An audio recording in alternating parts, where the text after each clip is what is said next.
বিসমিল্লাহির রহমানির রহিম। পরম করুণাময় ও অসীম দয়ালু আল্লাহর নামে শুরু। ومن أحسن قولا ممن دعا إلى الله وعمل صالحا وقال إنني من المسلمين.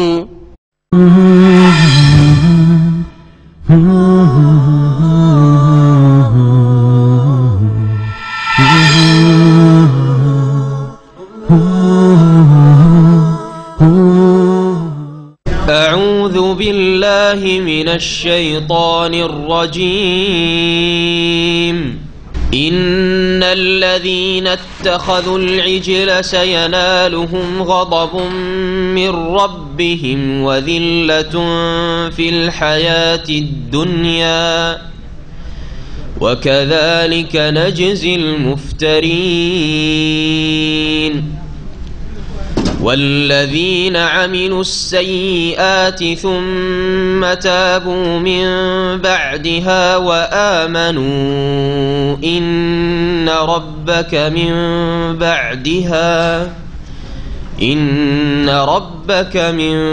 بعدها لغفور رحيم.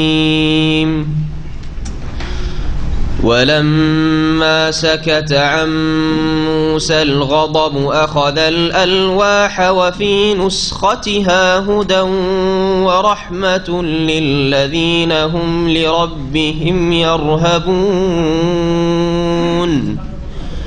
واختار موسى قومه 70 رجلا لميقاتنا فلما أخذتهم الرجفة قال رب لو شئت أهلكتهم من قبل وإياي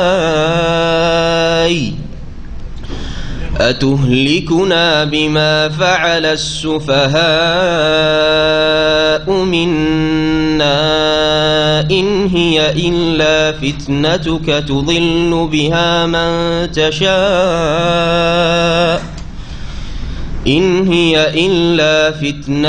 تضل بها من تشاء وتهدي من تشاء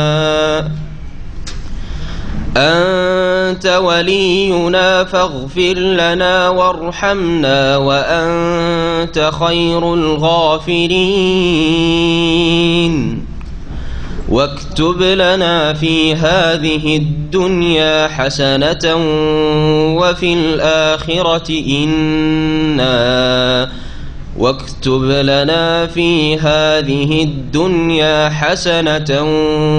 الآخرة إنا هدنا إليك.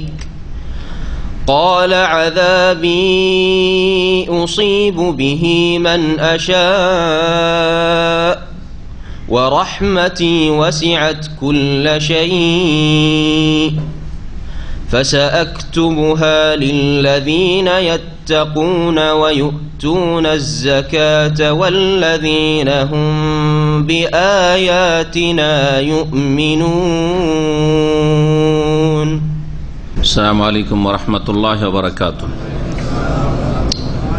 بسم الله الرحمن الرحيم. الحمد لله رب العالمين والصلاة والسلام على سيد المرسلين نبينا محمد وعلى آله وصحبه أجمعين. أما بعد فأعوذ بالله من الشيطان الرجيم. إن الذين اتخذوا العجل سينالهم غضب من ربهم وذلة في الحياة الدنيا وكذلك نجزي المفترين. والذين عملوا السيئات ثم تابوا من بعدها وآمنوا إن ربك من بعدها لغفور رحيم.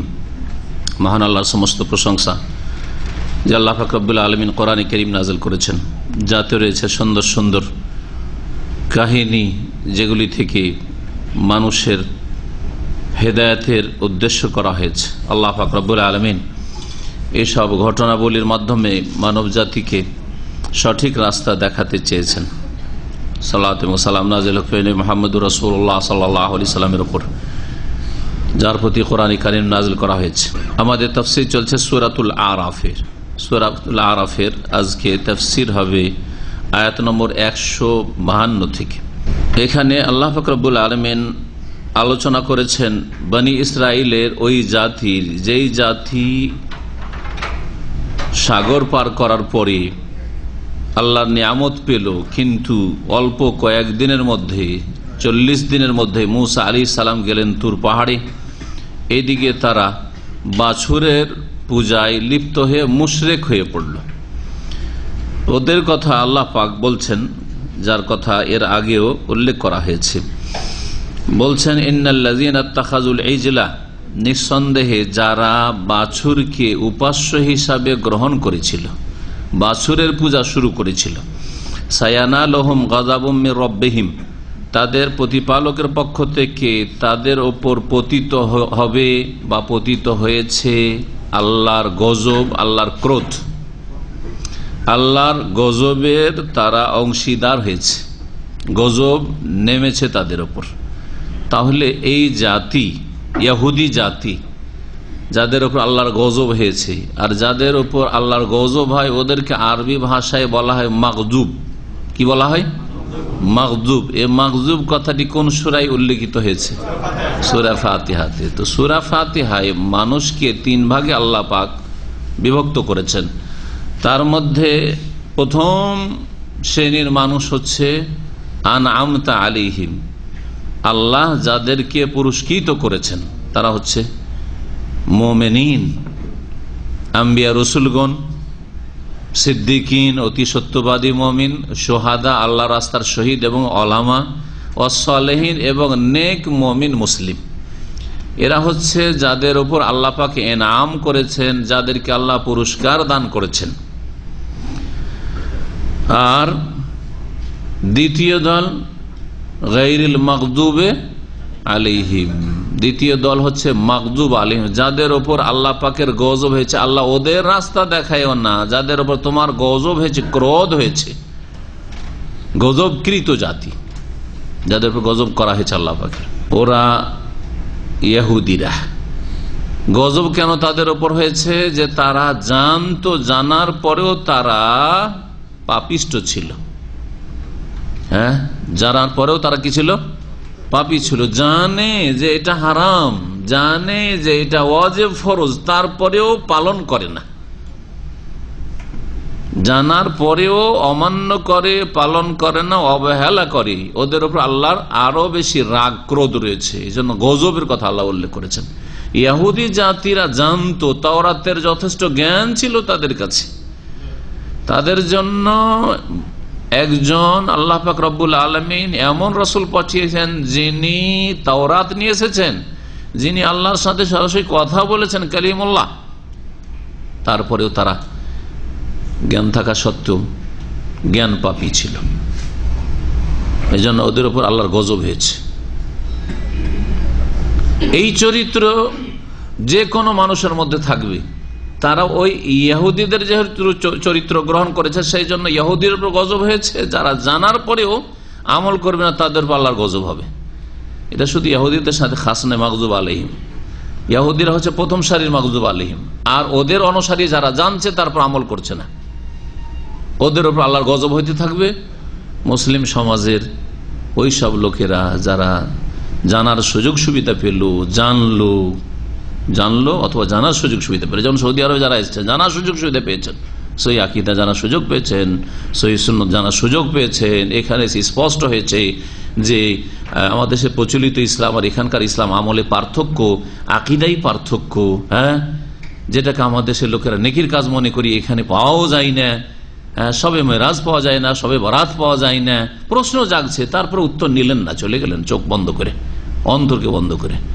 আল্লাহর গজব হবে যদি চোখ না খোলেন। তাহলে জানার সুযোগ আসলো, অথবা জানলেন তারপরে পালন করলেন না, সংশোধন করলেন না, গজব হবে। মাগজুব আলিম দ্বিতীয় শ্রেণীর মানুষ।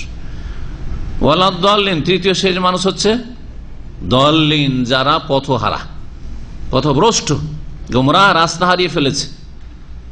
ওরা কারা? ওরা হচ্ছে যারা না জানার কারণে ভুল করেছে। না জানার কারণে কি করেছে? ভুল পথে পরিচালিত হয়েছে। ওরা হচ্ছে খ্রিস্টানরা। খ্রিস্টানরা অজ্ঞ, ধর্মকর্ম করে অজ্ঞতার সাথে, সংসার ত্যাগী, বনে জঙ্গলে গিয়ে কঠোর পরিশ্রম করে ইবাদত বন্দেগী রিয়াজত করেছে, কিন্তু অজ্ঞতার সাথে জানলো না, জানার সুযোগ সুবিধার চেষ্টা করলো না, অজ্ঞতায় থাকলো, কিন্তু কিছু আমল করলো, অজ্ঞতার ভিত্তিতে আমল, ভুল আমলগুলি, কাজগুলি ভুল, ওদের ওপর গজব নেই। কি আছে? ওরাকে আল্লাহ বলছেন যে এরা পথ হারা, জান্নাতের পথ হারা। কোন পথে রয়েছে তাহলে? জান্নাতের পথ হারিয়ে দিয়েছে। সেরাতে মোস্তাকিম, তার আগে বলা হয়েছে সেরাতে মোস্তাকিম হারিয়ে দেওয়া দাল্লিন, সেরাতে মোস্তাকিম হারিয়ে দিয়েছে। সুতরাং সেরাতে মোস্তাকিম একমাত্র জান্নাত পৌঁছাবে, সরল পথ। সরল পথে যখন নেই তখন জাহান্নামে যাবে, তাহলে দাল্লিনও জাহান্নামে যাবে আর মাগজুব আলিমও জাহান্নামে যাবে। তো মানব জাতির সিংহভাগ জাহান্নামে যাবে, এটা সূরা ফাতিহা প্রমাণ করে। মাগজুব আলিমও জাহান্নামী, যারা জানার পরে আমল করলো না, আর যারা জানলো না আমলও করলো না তারাও জাহান্নামী, দাল্লিন। মুসলিম সমাজে দুই শ্রেণীর মানুষ আছে, তিন শ্রেণীর মানুষ আছে। প্রথম শ্রেণী হচ্ছে আল্লাহ পুরস্কৃত করবেন আম্বিয়া রসুলগণ এবং তাদের অনুসারী, শেষ নবী মুহাম্মদ সাল্লাল্লাহু আলাইহি ওয়াসাল্লাম তার অনুসারী, কোরআন সুন্নাহর অনুসারী, জানা আকীদা আমলে ইবাদতে পুরস্কার পাবে আল্লাহ পাকের কাছে। আর বিদআতপন্থীদের মধ্যে দুই শ্রেণীর লোক আছে, বেআমল, আমল করে না, জানার পরে আমল করে না। আর আরেক দল হচ্ছে জানে না কিন্তু আমল করে। তাহলে বলা যেতে পারে যে বিদআতপন্থীদের যারা মাদ্রাসা পড়া সমাজ, মাদ্রাসা পড়ে আরবি ভাষা বুঝে কোরআন এবং হাদিস পড়েছে, তারপরে শিরক বিদআত করায়, ওদের উপর কি হবে? জানে না তারা জানে, তাহলে ইহুদিদের চরিত্র রয়েছে, আল্লাহর গজব হবে ওদের উপর। আর জনগণ যারা মোটা খায় মোটা বোঝে, জানার ধারে না, জানার সুযোগ সুবিধাও নেয়, জানলোই না, ও বেপর দুনিয়া নিয়ে ব্যস্ত থাকলো। হুজুররাই মেলা রকম কথা বলছে, আমরা কোনটা করবো? বাদ দে, এসব বাদ দে, যেটা করছি ওটাই কর। এরা হচ্ছে দল্লিন, এরা হচ্ছে দল্লিন, পথভ্রষ্ট। তো না দল্লিন হবেন না মাগজুব আলী হবেন। ইহুদিদের চরিত্র থেকে মুক্ত হইতে হবে, খ্রিস্টানদের চরিত্র থেকে মুক্ত হইতে হবে, আর আনামতা আলাইহিমের দলে শামিল হইতে হবে। আল্লাহ পাক যেন তৌফিক দান করেন। বলছেন যে গজব হয়েছে তাদের উপর, এই যে ইহুদিদের উপর গজব হয়েছে। এই বনি ইসরাইল ইহুদিদের পূর্বপুরুষ মুসা আলাইহিস সালামের সাথী সঙ্গী মাত্র 40 দিনের মধ্যে বাছুরের পূজা শুরু করেছে, আল্লাহর গজব হয়েছে। ওয়াজিল্লাতুন ফিল হায়াতিদ দুনিয়া, আর পার্থিব জগতে তাদের উপর লাঞ্ছনা লাগিয়ে দেওয়া হয়েছে, লাঞ্ছিত করে রাখা হয়েছে। আল্লাহ পাকের পক্ষ থেকে লাঞ্ছনা রয়েছে তাদের জন্য। ওয়াকাযালিকা নাজিজিল মুফতারিন, আর মিথ্যা রচনাকারীদের এইভাবে আমি বদলা দিয়ে থাকি। যারা মিথ্যা ধর্ম বাছরের পূজা শুরু করে দিল, মিথ্যা ধর্ম মাজার পূজা শুরু করে দিল, ওয়াকাযালিকা নাজিজিল মুফতারিন, মিথ্যা ধর্ম, কোরআনে হাদিসে যার সনদ নেই, দলিল নেই, সেটা হচ্ছে মিথ্যা ধর্ম। এদেরকে আল্লাহ এইভাবেই কি করেন? লাঞ্ছিত করেন দুনিয়ায়। ওয়াল্লাযীনা আমিলুস সাইয়্যাত, আর যারা খারাপ কাজগুলি করবে, খারাপ কাজ করলো, মন্দ কাজে লিপ্ত হইল। সাইয়্যাতুনের বহুবচন সাইয়্যাত, বহু মন্দ কাজ রয়েছে, এই জন্য আল্লাহ বহু বচন বলেছেন। যারা মন্দ কথা কাজে লিপ্ত হবে, সুম্মা তাবু মিন বাদিহা, আর মন্দ কাজে লিপ্ত হওয়ার পরে তারা তওবা করে নিল, সংশোধন যদি করে নাই তো ভাগ্যবান। ও আমানু, এবং তারা ঈমান নিয়ে আসলো বা ঈমানের নবায়ন করলো। কাফের কুফরি থেকে যদি তওবা করে তাহলে ঈমান নিয়ে আসলো, আর মুসলিম ইসলাম ভঙ্গ হয়নি, বিভিন্ন পাপে জড়িয়ে গেছিল, তাহলে ঈমানে নতুনত্ব নিয়ে আসলো, সুন্দর করলো ঈমানকে। তাহলে আল্লাহ পাক অবশ্যই মাফ করবেন, ক্ষমার দরজা খোলা আছে মানুষের মওত যতক্ষণ আসেনি। ইন্না রাব্বাকা মিন বাদিহা লাগাফুরুর রহিম, হে নবী মুহাম্মদ সাল্লাল্লাহু আলাইহি ওয়াসাল্লাম, নিঃসন্দেহে তোমার প্রতিপালক এর পরে, মানে তওবার পরে, মানুষ যখন তওবা করে গুনাহ করার পরে, মিন বাদি সাইয়্যাত, গুনাহ মানুষের করার পরে যদি তওবা করে ফিরে আসে তো অবশ্যই তিনি বড় মার্জনাকারী, গফুর, আর অবশ্যই তিনি বড় দয়ালু। মুসা আলাইহিস সালাম যখন ফিরে আসলেন তাওরাত নিয়ে 40 দিন পরে, গত সপ্তাহে আলোচনা হয়েছে, আসার পরে দেখলেন যে জাতি সব তো বাছুর পূজায় লেগে গেছে, আর হারুন আমার ভাই, তিনিও নবী, তাকে আমার খলিফা স্থলাভিষিক্ত করে গেলাম, তো হারুন করলো কি? হারুনকে একটু ধমক টমক দিল, শেষে বুঝতে পারল যে হারুনের কোনো দোষ নেই, হারুনকেই তারা খুন করার জন্য উদ্যত হয়েছিল। জানতে পারলেন, দুইজনে আল্লাহর কাছে ক্ষমা চাইলেন দুই ভাইয়ের জন্য। রাগ এত হয়েছিল যে তিনি কি করেছিলেন, রাগে বরদাস্ত না করতে পেরে, আর এটা আল্লাহর দিনের জন্য রাগ। নিজের রাগ হচ্ছে দুই রকম, একটা হচ্ছে ব্যক্তি স্বার্থের রাগ, আপনার সাথে আমার দুনিয়ার স্বার্থে কোনো আঘাত লেগেছে সেই জন্য রাগারাগি। এই রাগারাগি আল্লাহ কখনো পছন্দ করেন না। এই রাগ থেকে সব সময় মুক্ত থাকতে হবে। এই রাগ বর্জনীয়, এই রাগ আল্লাহ পাককে অসন্তুষ্ট করে। দুনিয়ার গরজে, নেতৃত্বের জন্য আপনার সাথে রাগারাগি, নয় পয়সার জন্য রাগারাগি, না হয় আপনার কোন দুনিয়ার যে কোনো স্বার্থের জন্য রাগারাগি, দুনিয়ার গরজে রাগারাগি, এটা আল্লাহ কখনো পছন্দ করেন না। সুতরাং এই রকমের রাগ থেকে, এই রকমের কলহ থেকে মুক্ত থাকতে হবে। আর একটি রাগ হচ্ছে আল গাযাব লিল্লাহ, আল্লাহর জন্য। আল্লাহর জন্য ভালোবাসা, আল্লাহর জন্য শত্রুতা। আল্লাহর জন্য ভালোবাসি আর আল্লাহর জন্য শত্রুতা রাখি। রাগ যদি কারো উপরে করি তো আল্লাহর জন্য করি, আর যদি কারো উপর যদি সন্তুষ্ট হয় তো আল্লাহকে সন্তুষ্ট করার জন্য। এটা আল্লাহর কাছে পছন্দনীয়। তো মূসা আলাইহিস সালামের রাগ দুনিয়ার কোনো স্বার্থে ছিল না। ওদের সাথে দুনিয়ার কোনো বিবাদ ছিল জাতির সাথে? কি জন্য তার এত রাগ হইল? যে এতদিন ধরে পরিশ্রম করলাম, হেদায়েত করলাম, আর তোমাদেরকে ফেরাউন জালেমের কবল থেকে উদ্ধার করে আসলাম, তোমরা গোলামি করছিলে, তোমাদের বেঁচে থাকার অধিকার ছিল না পুরুষদের, আর তোমাদের নারীরা তাদের ঘরের দাসী ছিল, কত তোমরা নির্যাতিত ছিলে। আল্লাহ পাক উদ্ধার করে, আল্লাহর নিয়ামতের শুকরিয়া আদায় করলে না, আমারও কথা একটু খেয়াল করলে না যে কত ঝুঁকি এই জীবন ছিল। আর তারপরে আল্লাহ পাকের কত বড় নিয়ামত, আল্লাহ সমুদ্রের রাস্তা করে দিলেন। আবার এখানে আল্লাহর নিয়ামত, চারিদিক থেকে নিয়ামত আর নিয়ামত, তিহের ময়দানে। তারপরে বাছরের পূজা। রাগ আর বরদাস্ত হইলেন আল্লাহ পাকের জন্য, এই রাগ আল্লাহর জন্য। গায়রাত, একে বলা হয় দ্বীনি গায়রাত, দ্বীনি আত্মমর্যাদা বোধ। তারপরে রাগ ঠান্ডা হইল। আল্লাহ পাক তাই বলছেন, ওয়ালাম্মা সাকাতান মূসাল গাযাবু, যখন মূসা আলাইহিস সালামের ক্রোধ ঠান্ডা হইল, আখাযাল আলওয়াহা, তখন ওই তাওরাতের ফলক সমূহ হাতে নিলেন, উঠালেন, যে হাত থেকে ফেলে দিয়েছিলেন আগে, উঠালেন। ওয়াফি নুসখাতিহা হুদান ওয়া রাহমাহ, সেই তাওরাতের ফলক সমূহে, নসখা বলা হয় কপিকে, ওই তাওরাতের কপি, কপি মানে ফটোকপি নয়, ওতে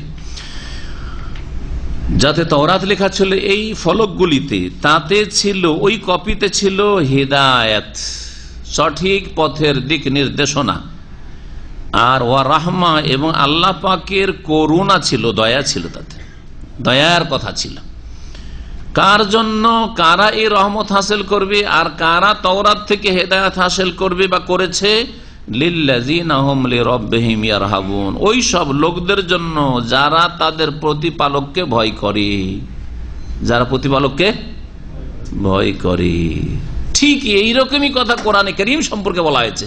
কারণ তাওরাত আল্লাহ পাকের কিতাব, যদিও একটা সীমিত পিরিয়ডের জন্য, শেষ নবী মুহাম্মদ রাসূলুল্লাহ সাল্লাল্লাহু আলাইহি ওয়াসাল্লাম আসার সাথে তাওরাতকে রহিত ঘোষণা করা হয়েছে। কোরআনে কারীম নাজেলের সাথে কোরআনে কারীম দিয়ে আগের কিতাবগুলিকে মানসুখ, রহিত করা হয়েছে। কিন্তু একই কথায় আল্লাহ উল্লেখ করেছেন সূরা বাকারার শুরুতে, আলিফ লাম মিম যালিকাল কিতাবু লা রাইবা ফীহি হুদাল লিল মুত্তাকিন। এই কিতাবে, কোরআনে কারীমে কোনো সন্দেহ নেই, লা রাইবা ফীহি হুদাল লিল মুত্তাকিন, এতে দিক নির্দেশনা, হেদায়েত রয়েছে। এখানে হুদান রাহমা বলা হয়েছে, হেদায়েত রয়েছে। কিন্তু কার জন্য? সকল মানুষ উপকৃত হবে। লিল মুত্তাকিন, যারা আল্লাহকে ভয় করে, যারা পাপ থেকে বাঁচতে চায় আল্লাহর ভয়, মুত্তাকিন আল্লাহ বিরোধের জন্য। কোরআনের ক্ষেত্রে মুত্তাকিন বলা হয়েছে, এখানে বলা হয়েছে ইয়ারহাবুন, যারা ভয় করে। রাহবাতুন মানে ভয় করা, আর তাকওয়া মানে আল্লাহর ভয়ে পাপ থেকে, আল্লাহর অসন্তুষ্টির কথা কাজ থেকে বেঁচে থাকা, সংযত জীবন যাপন করা। তাহলে কোরআন দ্বারা উপকৃত কারা হবে? যাদের মধ্যে আল্লাহর ভয় রয়েছে, আল্লাহর ভয়ে ভালো কাজ করতে চাই আর মন্দ কথা কাজ থেকে বাঁচতে চাই, ওরা হচ্ছে মুত্তাকিন। এইরকমই তাওরাত দিয়ে কারা উপকৃত হচ্ছে? তাওরাতে কার জন্য হেদায়েত আর রহমত রয়েছে? যারা আল্লাহকে ভয় করে, আল্লাহর ভয়, ভালো কাজ করতে চায় আর মন্দ কাজ থেকে, কথা থেকে বাঁচতে চায়। সকলের জন্য হেদায়েত নেই কোরআনে কারিমে? তাওরাতে সকলের জন্য হেদায়েত ছিল না? তো সকল বলতেন, সকল মানুষের জন্য। কেন বলেন মুত্তাকিন, কেন বললেন ইয়ারহাবুন, কেন বললেন? বলেন ঘি সকলের উপকার আছে না কারো অপকার আছে? হ্যাঁ, ঘি সবাই খেতে পারেন, হজম করতে পারেন? তো ঘি ভালো জিনিস না খারাপ জিনিস? যে খেতে পারেন বলছে ঘি খুব খারাপ জিনিস। ভাই মানবেন যে ঘি খারাপ? ঘি খারাপ নয়, আপনার পেট খারাপ, ঠিক না? ঘি আসলে খারাপ, কিন্তু ঘি হজম করার যোগ্যতা লাগবে, লিভার ফাংশন মজবুত হইতে হবে, হ্যাঁ, হজম শক্তি আপনার মজবুত হইতে হবে, তাহলে ঘিকে হজম করতে পারবেন। ঘিকে হজম করতে পারেন না।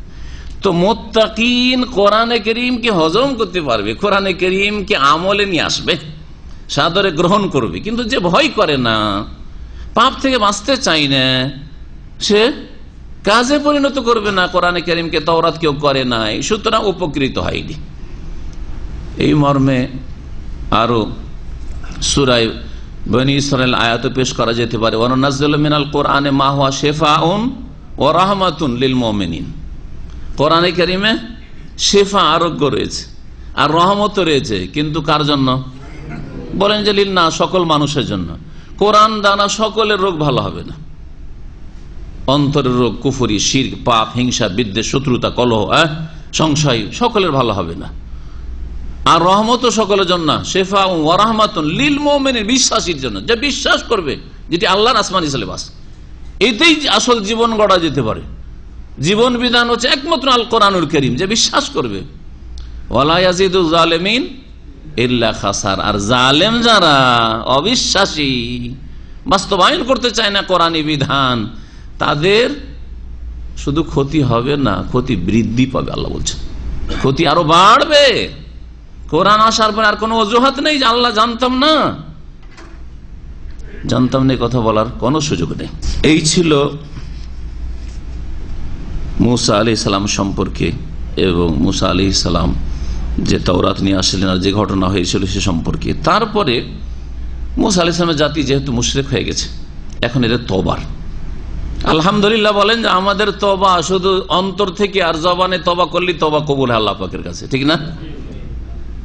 অন্তর যদি আল্লাহর দিকে ফিরে আসে, যতই বড় পাপ করেন না কেন, আর জবান যদি আল্লাহর দিকে ফিরিয়ে দেয়, আল্লাহ তুমি মাফ করে দাও। অন্তরের সাথে কিন্তু শুধু মুখে মন্ত্রের মতো তওবা পাঠ করছেন, আর অন্তর ফিরেনি এখন গুনার দিক থেকেই, আবার গুনাতে লেগে আছে, ওই দিকে মন যায়, তাহলে এই তওবা কখনো কবুল হবে না।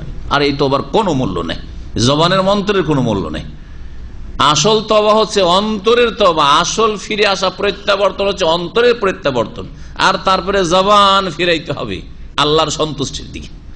অন্তর আর জবানে যখন একতা আসবে, যা আপনি জবানে বলছেন তা আপনার অন্তরে আগে বলছে, এইভাবে যদি তওবা করেন তাহলে আপনার তওবা কবুল হবে। তওবার জন্য কারো কাছে যাওয়ার প্রয়োজন করে না।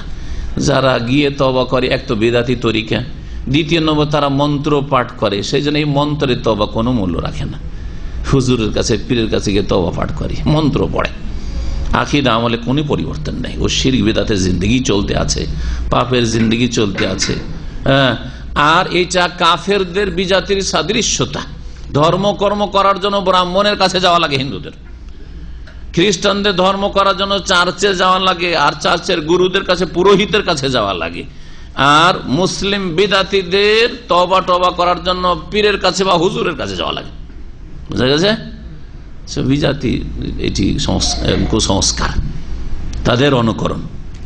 ইসলামে এসব নেই। আপনি আপনার রবের সাথে সরাসরি অন্তর থেকে কথা বলবেন, জবান দ্বারা কথা বলবেন, অনতপ্ত লজ্জিত হবেন, গুনাহ বন্ধ করবেন, প্রতিজ্ঞা করবেন যে আমি গুনাহ মুক্ত হয়ে গেলাম এখন থেকে, আগামীতে ভালো কাজে লেগে থাকবো, এর জন্য আপনি বদ্ধপরিকর হবেন। এই হচ্ছে আসল তওবা।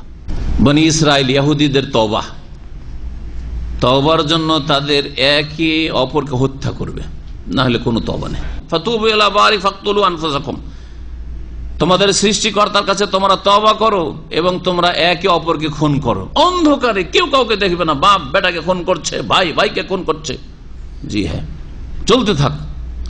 অনেক লোক খুন হইল, আর তারপরে তখন তওবা কবুল হইল। এই বিধান যদি, কঠিন বিধান আপনার আমার জন্য থাকতো, তাহলে কত বড় আযাব হইতো আপনার জন্য, আমার জন্য, বলেন কত বড় কষ্ট হইতো দিন পালন করা। এই জন্য নবী করিম সাল্লাল্লাহু আলাইহি ওয়াসাল্লাম বলেছেন, আদ-দীন ইউসরুন, দিন ইসলাম হচ্ছে বড় সহজ দিন। যতই বড় ভুল করেন তওবা করেন, আল্লাহ আমার দ্বারা শিরক হয়ে গেছে, আমার দ্বারা বিদআত হয়ে গেছে, আমার দ্বারা নাস্তিকের কথা হয়ে গেছে, আমার দ্বারা নামাজ ছাড়া কুফরি হয়েছে, আল্লাহ তুমি মাফ করে দাও, জীবনে নামাজ ছাড়বো না, জীবনে আর এরকম পাপ করবো না, যে কোনো পাপ হোক না কেন। মুসা আলাইহিস সালাম 70 জনকে বাছাই করলেন আল্লাহ পাক রব্বুল আলামিনের কাছে। তিনি সাক্ষাতে কথা বলার জন্য তুর পাহাড়ে যাবেন। আল্লাহ পাক বললেন, যাও 70 জন তোমার কওম থেকে, তোমার জাতি বনি ইসরায়েল থেকে বাছাই করে নিয়ে আসো। এই 70 জনকে কেন বাছাই করে নিয়ে গিয়েছিলেন মুসা আলাইহিস সালাম, এই সম্পর্কে নানা মত রয়েছে মুফাসসিরিনগণের। তার মধ্যে প্রসিদ্ধ মত হচ্ছে যে তোমার জাতি শিরক কুফরির পাপে লিপ্ত হয়েছে, বাছুর পূজায় লিপ্ত হয়েছে, সুতরাং তাদের মধ্য থেকে ভালো 70 জন লোক, নেক লোক, ভালো যারা তাদের মধ্য থেকে ওদেরকে বেছে নিয়ে এসো। ওরা এসে প্রতিনিধি হিসাবে আল্লাহ পাক রব্বুল আলামিনের কাছে এসে তওবা করবে, দরখাস্ত করবে, আল্লাহ আমাদেরকে মাফ করে দাও, আমাদের জাতিকে মাফ করে দাও। এই একটি। আর এছাড়াও বিভিন্ন মত পেশ করা হয়েছে, যেমন তাফসীর ইবনে কাসিরে লিখেছেন, আব্দুল্লাহ বিন আব্বাস রাদিয়াল্লাহু তাআলা আনহুমা থেকে বলছেন, কান আল্লাহ আমারু আইয়াখতারা মিন কওমিহি 70 রাজুলান, আল্লাহ পাক হুকুম করলেন মুসা আলাইহিস সালামকে যে তুমি তোমার জাতি থেকে 70 জন মানুষকে নির্বাচিত করো। ফাখতারা 70 রাজুলান, জি, ফাবারাজা বিহিম লিয়াদুয়া রাব্বাহুম, আল্লাহর কাছে দোয়া করার জন্য নিয়ে গেলেন। ওয়া কানা ফিমা দাউল্লাহ, আল্লাহর কাছে দোয়া করার জন্য তুর পাহাড়ে গেলেন, কিন্তু দোয়া করতে গিয়ে বাড়াবাড়ি করলেন, সীমালঙ্ঘন। এরা দোয়া করতে গিয়ে কি করলো, তারা বলল, আল্লাহুম্মা আতেনা মা লাম তুতিহি আহাদান কাবলানা, হে আল্লাহ, আল্লাহুম্মা আতেনা মা লাম তুতিহি আহাদান কাবলানা ওয়ালা তুতি আহাদান বাদানা, আল্লাহ আমাদেরকে এমন কিছু নিয়ামত দাও যা আমাদের পূর্বেও কাউকে দাওনি, আর আমাদের পরেও যেন কেউ না পায়। এই দোয়া একমাত্র সুলাইমান আলাইহিস সালামের সাথে রাজত্বের ক্ষেত্রে খাস ছিল। রব্বিগ ফিরলি ওয়াহাবলি মুলকান লা ইয়ামবাগি লিআহাদিন মিন বাদি, হে আল্লাহ আমাকে ক্ষমা করে দাও এবং আমাকে ওয়াহাবলি মুলকে এমন রাজত্ব দান করো যে রাজত্ব আমার পরে কারো জন্য যেন সমীচীন না হয়, কেউ যেন এই রকমের রাজ ক্ষমতা না পায়। মানুষের উপর রাজত্ব নয়, জিনের উপর রাজত্ব, পশু পাখির উপর রাজত্ব, বাতাসের উপর রাজত্ব, বাতাসকে হুকুম করলে উড়িয়ে নিয়ে যায় 6 মাসের রাস্তা, সকালবেলা 6 মাসের রাস্তা, আর বিকেলবেলা আবার 6 মাসের রাস্তা, চলে গেলে সকালবেলা এখান থেকে ইউরোপ হাওয়া খাওয়ার জন্য, বাতাস খাওয়ার জন্য, আবার ওখান থেকে ভ্রমণ করে চলে আসে, ফিরে চলে আসলেন। জি, গদু ওয়াহা শাহর ও রাওয়াহা শাহরুন, এরকম রাজত্ব কেউ পেয়েছে? কেউ পায়নি, কেউ পাবেও না। তো এই বদ প্রকৃতির জাতি এইরকম দোয়া করে বললো, বলে আল্লাহ মাতেনা, হে আল্লাহ আমাদেরকে দাও, মালাম তুতি আহাদান কাবলানা, আমাদের পূর্বে কাউকে দাওনি এমন আমাদেরকে নিয়ামত দাও, ওয়ালা তুতি আহাদান বাদান, আমাদের পরেও কাউকে দিও না তুমি, শুধু আমাদেরকে দাও।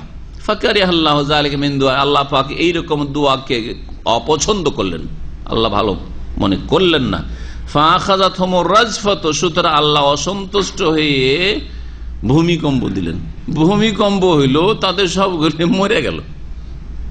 জি, এখানে রয়েছে ভূমিকম্পের কথা, বুঝা গেছে। তৃতীয় তাফসীর আয়াতের, যে 70 জনকে বাছাই করে নিয়ে গেছেন, 70 জন লোককে যখন মুসা আলাইহিস সালাম তাওরাত নিয়ে আসলেন, তখন জাতির লোকেরা সবাই বলল যে মুসা আপনি আল্লাহর কাছ থেকে তাওরাত নিয়ে আসলেন, নিজে বানিয়ে নিয়ে আসলেন, কেমন করে বুঝবো? কত বড় বেয়াদব, বুঝছেন না? ইহুদি জাতি চরম বেয়াদব বনি ইসরাইল, এই জন্য তাদের কাছ থেকে আল্লাহ শ্রেষ্ঠত্ব ছিনিয়ে নিয়েছেন। আর ওই বেয়াদবি যদি আমাদের মধ্যে চলে আসে, মুসলিম ইসলামের বিরুদ্ধে বলে, মুসলিম রাসূলের বিরুদ্ধে বলে, মুসলিম মুনাফিক আজকাল নাস্তিক গুলো কোরআনের বিরুদ্ধে বলে, তো আল্লাহ আমাদের থেকে ছিনিয়ে না আর কাউকে দিবেন না। এই কথা বলছে, ওয়াইন তাতাওয়াল্লাউ ইয়াস্তাবদিল কওমান গায়রাকুম সুম্মা লা ইয়াকুনু, তোমরা যদি ফিরে যাও ইসলাম থেকে, তোমাদেরকে আল্লাহ সরিয়ে দেবেন, আর অন্যদেরকে নেতৃত্বে আল্লাহ পাক পৃথিবীর নিয়ে আসবেন, আর ওদেরকে আল্লাহ পাক রব্বুল আলামিন মান ইজ্জত দেবেন। সুম্মা লা ইয়াকুনু আমসালাকুম, তারা তোমাদের মতো বঞ্চিত হবে। আজকে ইউরোপ আমেরিকার লোকেরা নিউ মুসলিম হচ্ছে, সাদারা নিউ মুসলিম হয়ে ফজর নামাজে প্রথম কাতারে হাজির, প্রথম কথা শুধু সেখানে নাই, অত দূরে যেতে হবে না, মদিনা ইউনিভার্সিটিতেও যদি চলে যান, সেখানে মদিনা ইউনিভার্সিটির মসজিদ আমরা দেখেছি, প্রথম কাতারে ইউরোপ আমেরিকার ওই সাদা ছেলেরা যারা জন্মসূত্রে ইসলাম পায়নি, জন্মসূত্রে ইসলাম পাওয়া গুলি কেউ তো আসেই না মসজিদে, ওই রুমেই নামাজ পড়ে ফজরের, আর কেউ আসলে শেষখানে আসে, এক রাকাত পেল বা পেল না, এই হলো অবস্থা, বুঝলেন না? জি হ্যাঁ, তো আল্লাহ পাক নেতৃত্ব কারোর জন্য কুক্ষিগত করে রাখেননি। আমল খারাপ হইলে আল্লাহ পাক ছিনিয়ে নেবেন, অন্যদেরকে আল্লাহ দিয়ে দেবেন। তোমরা খেদমত করবে না ইসলামের, তোমরা ইসলামের প্রচার প্রসার করবে না, তোমরা ইসলামের জন্য কোরবানি দেবে না, যারা কোরবানি দেওয়ার মতো যোগ্যতা রাখে তাদেরকে দিয়ে দেবো নেতৃত্ব। তো বনি ইসরাইল এরা করলো কি, হে মুসা কেমন করে মানবো যে আপনি আল্লাহর কাছ থেকে তওরাত নিয়ে এসছেন? তখন আল্লাহ পাক বলে যে ঠিক আছে, তাহলে তোমার কম থেকে ওরা যখন জানতে চায় যে তওরাত নিয়ে এসছো তুমি আমার কাছ থেকে, আর আমার সাথে তুমি কথা বলো, এটা জানতে চায়, আপনি যে আল্লাহর সাথে কথা বলেন কেমন করে জানবো? তো আল্লাহ বলে যে ঠিক আছে, 70 জনকে বাছাই করো তোমার কম থেকে, 70 জনকে বাছাই করে নিয়ে আসো তোর পাড়ে, ওরা শুনবে। মুসা তুমি আমার সাথে কথা বলবে, ওরা শুনবে।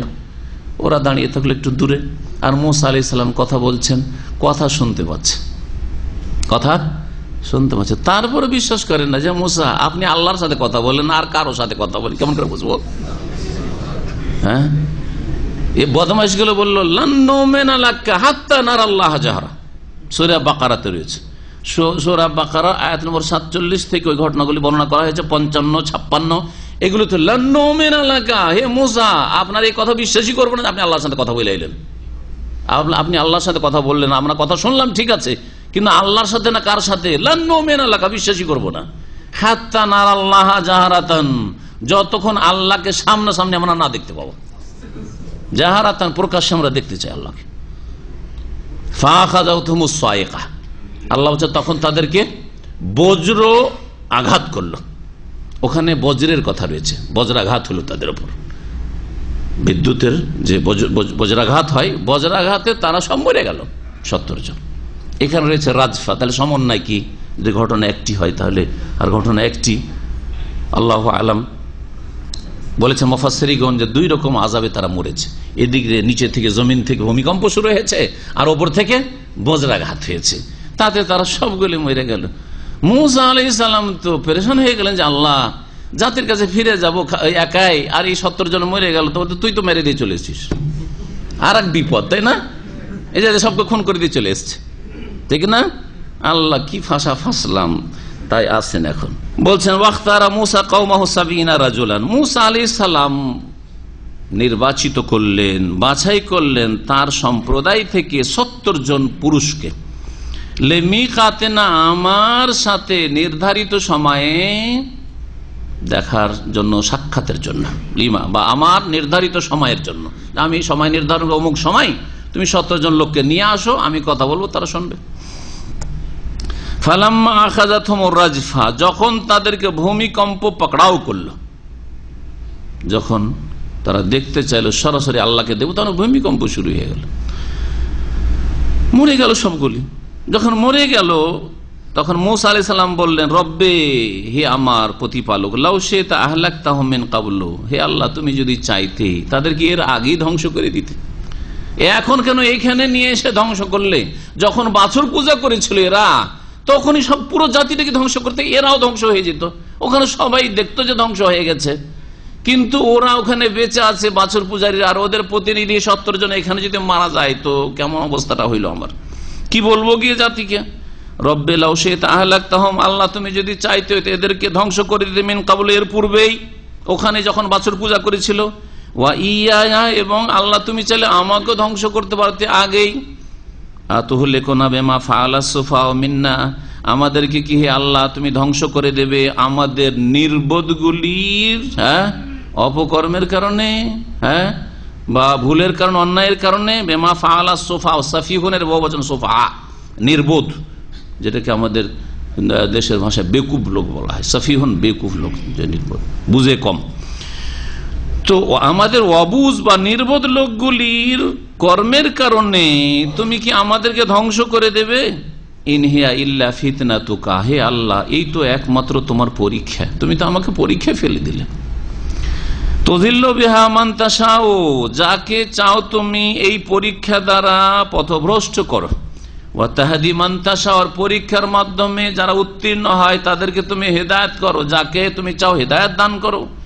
পরীক্ষার মাধ্যমে হয় মানুষ হেদায়েত পায়, না হয় কি হয়, গুমরাহ হয়। বালা মুসিবত আসলে কিছু মানুষ আল্লাহকে আরো ধরে না ধরে না, আল্লাহর কাছে আরো দোয়া করে, কাঁদে, ইবাদত বাড়ায়, নেকি বাড়ে না। ভালো মানুষের যারা তৌহিদ আকীদা ঠিক আছে এবং আমল ঠিক আছে, বালা মুসিবত আসলে আরো আল্লাহর দিকে ঝাঁপিয়ে পড়ে যে আল্লাহকে আরো ধরো, আল্লাহর কাছে ডাকো, আল্লাহর কাছে দোয়া করো। কিন্তু যদি শিরকি বিদাতি আকীদার লোক হয়, বালা মুসিবতে এসছে, চল রে খাজা বাবা দরবারে চল, গুমরাহ হইল না। তো বালা মুসিবত দিয়ে কেউ হেদায়েত পেলো, ইমান আমল আরো বাড়লো, আর কেউ খাজা বাবা আর বড় পীর সাহেব আর ওই শাহজালাল আটরসে গিয়ে ইমান হারিয়ে আসলো। বিদাতি লোক বড় শিরক করে না, বিদাত করে, হয়েছে বালা মুসিবতে এসে বাড়িতে একটা মিলাদ পড়া করে না, হ্যাঁ মিলাদ পড়া। বালা মুসিবতে এসে তাবিজ করে না, বালা মুসিবত তাবিজ বাঁধ, বাড়িতে তাবিজ ঝুলা, জি চল কোন ওঝা কবিরাজের কাছে যাই, ইমান হারিয়ে আসলো শিরক বিদাত করে। আর বেদিন লোক যদি আর বালা মুসিবত আসে, তাহলে তখন আল্লাহর উপর অসন্তুষ্টি প্রকাশ করে। যদি বেদিন লোকের দুর্বল ইমানের মুসলিম, হয়তো সহি আকীদা মানে ওই কবর মাজার পূজায় বিশ্বাসী নাই, কিন্তু ধরেন ইমান দুর্বল, এইরকম লোকের বালা মুসিবত যখন আসে, ধরেন একটা ছেলে ছেলে মারা গেল, একটা মেয়ে মারা গেল, ওর ভালোবাসায় মায়াতে আল্লাহর উপর অসন্তুষ্ট, আল্লাহ এত বড় বালা মুসিবত আমাকে তুমি পেয়েছিলে, হ্যাঁ আমার উপরে শুধু বালা মুসিবত, আল্লাহ আমি নামাজ পড়ছি তাও আমার উপর বালা মুসিবত, বলে না। আমাদের চাষিরা, কৃষকরা ধান শুকাচ্ছে, ধান মারছে, আর বৃষ্টি শুরু হয়ে গেল, আল্লাহকে গাল দেয় অনেকে। তো তুযিল্লু বিহা মান তাশা, এই পরীক্ষা দিয়ে গুমরাহ করলো না আল্লাহ পাক রব্বুল আলামিন, গুমরাহ হইল না, গুমরাহ হইল। আল্লাহ জবরদস্তি গুমরাহ করে দেন না, তাদের অজ্ঞতার কারণে, তাদের বদআমলের কারণে, তাদের দিন না জানার কারণে, আল্লাহকে গাল দিয়ে বা আল্লাহ পাকের কোন পরীক্ষার উপর অসন্তুষ্ট হয়ে, অথবা আকীদা ঠিক না থাকার কারণে শিরকের আস্তানে গিয়ে বা বিদাত করে গুমরাহ হয়। তাহদি মান তাশা ওয়া তুযিল্লু মান তাশা, তুযিল্লু মান তাশা বিহা মান তাশা ওয়া তাহদি মান তাশা। তাহলে বোঝা গেল যে একই পরীক্ষা দিয়ে কারো ঈমান আমল বাড়ে, বালা মুসিবত আসলে ইউনূস আলাইহিস সালামের মতো লা ইলাহা ইল্লা আনতা সুবহানাকা ইন্নী কুনতু মিনাজ জালিমিন পড়ে, হ্যাঁ হাসবুনাল্লাহু ওয়া নি'মাল ওয়াকিল পড়ে, আল্লাহর কাছে দোয়া করে, তাওহীদ আরো মজবুত হয়, ঠিক না? আবার বিদাতি হইলে খতমে ইউনূস করা শুরু করে, হেদায়েত পেল না, গুমরাহ হইল। খতমে ইউনূস আলাইহিস সালামেরই দোয়া পড়বে, কিন্তু 100 লাখ পড়বে, কমও না বেশি না, আর ভাগযোগ করে না, সব বুটের দানা, ঠিক না? বিদাত করলো না, হেদায়েত পেল না, গুমরাহ হইল। বুঝলেন? তাহলে একই পরীক্ষার মাধ্যমে কেউ বিদাতে লিপ্ত হচ্ছে, কেউ হেদায়েতের পথে থাকছে, হ্যাঁ কেউ আল্লাহকে অসন্তুষ্ট করছে, কেউ শিরকে লিপ্ত হয়ে যাচ্ছে। আনতা ওয়ালিয়ুনা, হে আল্লাহ তুমি আমাদের অভিভাবক, পৃষ্ঠপোষক, ফাগফির লানা, সুতরাং আমাদেরকে ক্ষমা করে দাও, ওয়ারহামনা, আমাদের উপর দয়া করো, ওয়া আনতা খায়রুল গাফিরিন, তুমি সর্বোত্তম ক্ষমাকারী। ওয়াকতুব লানা ফি হাযিহি দুনিয়া হাসানা, হে আল্লাহ, মুসা আলাইহিস সালাম আরো দোয়া করছেন, আমাদের জন্য ইহ জগতে কল্যাণ লিখে দাও, মানে আমাদের ভাগ্যে জুটিয়ে দাও, ওয়াফিল আখিরাতে, পরকালেও কল্যাণ আমাদের লিখে দাও। তাহলে এখানে যে দোয়াটি রয়েছে শব্দের পার্থক্যের সাথে একই দোয়া, মুমিনদের দোয়া সূরা বাকারাতে শেখানো হয়েছে, রব্বানা আতিনা ফিদ দুনিয়া হাসানা ওয়াফিল আখিরাতি হাসানা ওয়া কিনা আযাবান নার, দুনিয়ার হাসানা দান করো, আখিরাতের হাসানা কল্যাণ দান করো। এখানে ওয়াকতুব লানা, ওখানে আতেনা, এখানে ওয়াকতুব লানা। ইন্না হুদনা ইলাইক, হে আল্লাহ আমরা আপনার দিকে প্রত্যাবর্তিত হয়েছি। হ্যাঁ এখানে হুদনা মানে তুবনা, আমরা আপনার দিকে তওবা করে ফিরে এসেছি।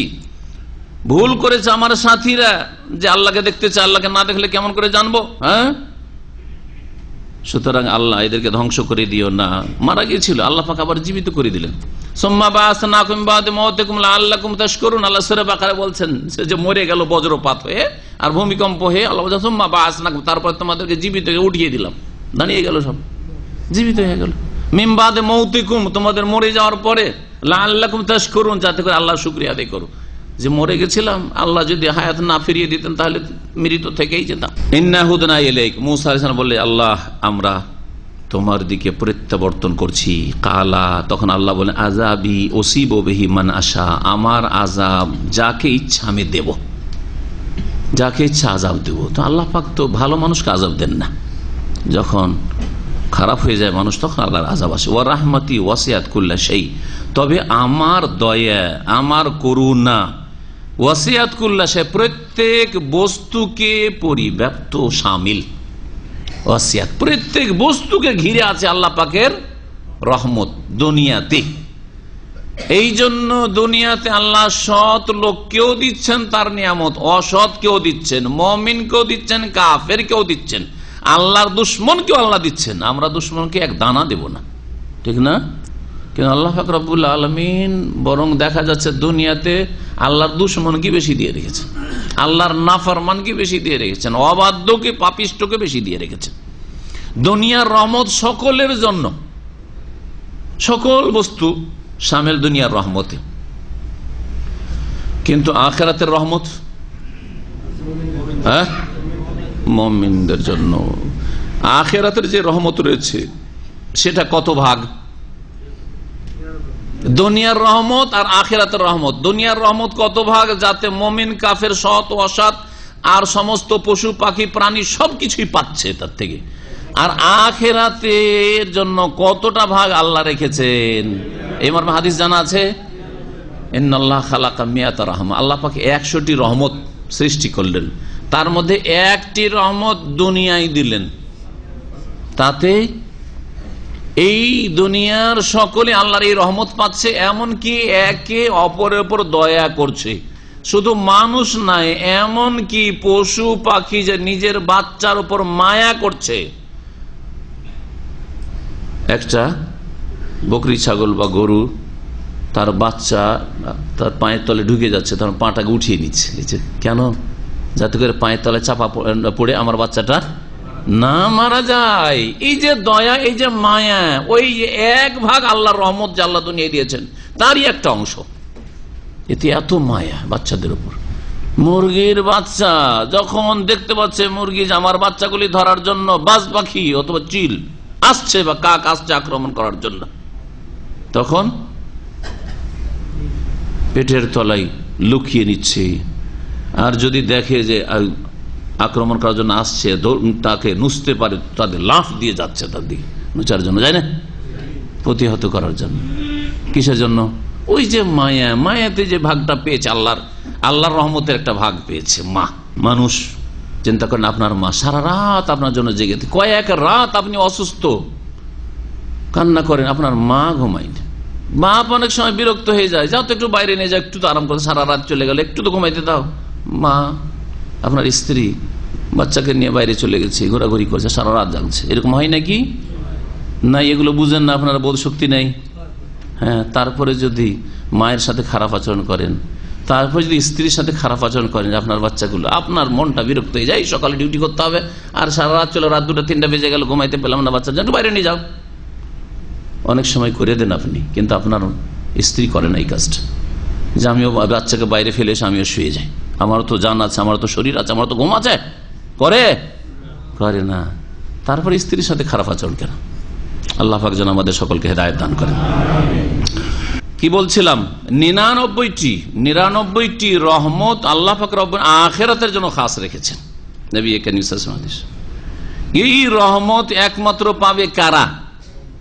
একমাত্র মুমিন মুত্তাকি, আল্লাহকে ভয় করে যারা ফরজ ওয়াজিব আদায় করেছে, হারাম নাজায়েজ থেকে বেঁচে থেকেছে, যাদের ঈমান ছিল, ঈমান নষ্ট করেনি, কমপক্ষে সরিষা পরিমাণ তার ঈমান ছিল, তাওহীদ ছিল। আর এই সরিষা পরিমাণেরই অন্তর্ভুক্ত হচ্ছে 5 ওয়াক্ত নামাজ। অনেকেই অপব্যাখ্যা করে এই হাদিসটির, যে মিসকালা হাব্বাতিন মিন খারদালিন মিন ঈমান, সরিষা পরিমাণ ঈমান থাকলে জান্নাতে যাওয়া যাবে, তা আমার ঈমান আছে, নামাজ না থাকলে কি হবে? এই সরিষা পরিমাণেরই অন্তর্ভুক্ত হচ্ছে 5 ওয়াক্ত নামাজ। ভালো করে শুনে রাখেন। আর তারপরে বাকি ঈমান, আপনার অন্তরে ঈমান আছে, এর বহিঃপ্রকাশ ঘটলো এই সরিষা পরিমাণ 5 ওয়াক্ত নামাজের মাধ্যমে। নামাজই নাই, তাহলে আপনার সরিষা পরিমাণও ঈমান নেই। ভালো করে শুনে রাখেন। সুতরাং কখনো আশা করে বসে থাকবেন না জাতিতে মুসলিম যে নামাজ না পড়লে কি হবে, আমার ইমান আছে, আরে বিশ্বাস আছে আর আবার কাজ নেই, এটা হইতে পারে? আপনার যদি বিশ্বাস থাকে যে এখানে আলোচনায় বসেছি, খাবারের ব্যবস্থা নেই, রান্না করে রেখে এসছেন, অথবা পকেটে পয়সা নিয়ে এসছেন, হ্যাঁ 10টা রিয়াল যে হোটেলে খেতে হবে, জানা আছে সেই জন্য। দুনিয়ার কাজে তো এই পেটে 250 গ্রাম খাবারের জন্য বিশ্বাসের ভিত্তিতে আপনি কাজ করছেন, আর আপনার আল্লাহ পরকালে বিশ্বাস আছে, জান্নাত জাহান্নামে বিশ্বাস আছে, আর নামাজ নেই। মিথ্যুক না? বেনামাজি অবশ্যই মিথ্যুক যে বলে আমার বিশ্বাস আছে। অবশ্যই মুমিন মুসলিম বেনামাজি হইতে পারে না। কোন সাহাবী বেনামাজি ছিলেন না। সাহাবীর দ্বারা অন্য ভুল হয়ে যেতে পারে, হয়েছে 2-1টা ঘটনা, কিন্তু বেনামাজি সাহাবী পাওয়া যায়নি, কোনো নজির পাবেন না, কেউ প্রমাণ করতে পারবেন না। নামাজি মুসলিম হয়, বেনামাজি মুসলিম হয় না। আল্লাহ পাক রব্বুল আলামিন বলছেন তারপরে, আযাবি উসিবু বিমান আশা ওয়া রাহমাতি ওয়াসিআত কুল্লা শাই ফাসআকতুবুহা লিল্লাযিনা ইয়াত্তাকুনা ওয়া যাকাতা ওয়াল্লাযিনা হুম বিআয়াতিনা ইউমিনুন।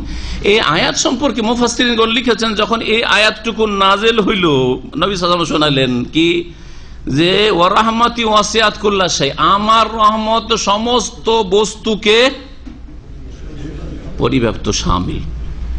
তখন ইহুদি বলল যে তাহলে তো আমরাও রহমত পাবো আল্লাহর। ইবলিস শয়তান বলছে যে আমি কেন বাদ থাকবো, সবকিছুর মধ্যে আমি না? হ্যাঁ, ইবলিস শয়তান বলছে আমিও তো আল্লাহর রহমত পাবো, তো আমি জান্নাত পাবো। তখন আল্লাহ পাক রব্বুল আলামিন এই অংশ নাযিল করে, ফাসআকতুবুহা লিল্লাযিনা ইয়াত্তাকুন, সুতরাং আমি নিশ্চয়ই তা বিধিবদ্ধ করে দেব, এই রহমতকে অবধারিত করে দেব ওই সব লোকদের জন্য যারা ইয়াত্তাকুন, আল্লাহর ভয় করে, আল্লাহর ভয়ে গুনাহ থেকে বাঁচে। আল্লাহর ভয়ে পাপ থেকে ইবলিস বাঁচে না? বাঁচে না, গেল, এক্সিট, খারিজ, ঠিক না? ওয়ায়ুতুনা যাকাত, এবং যাকাত প্রদান করে, ওয়াল্লাযিনা হুম বিআয়াতিনা ইউমিনুন, এবং যারা আমার আয়াত সমূহকে বিশ্বাস করে। কোরআনে কারীমের আয়াত ইহুদি বিশ্বাস করে, খ্রিস্টান বিশ্বাস করে, অন্যান্য পৌত্তলিক মুশরিকরা বিশ্বাস করে? বিশ্বাস করে না। অন্য ধর্ম অবলম্বী বিশ্বাস করে? করে না। তাহলে তারা বেরিয়ে গেল না? গেল না।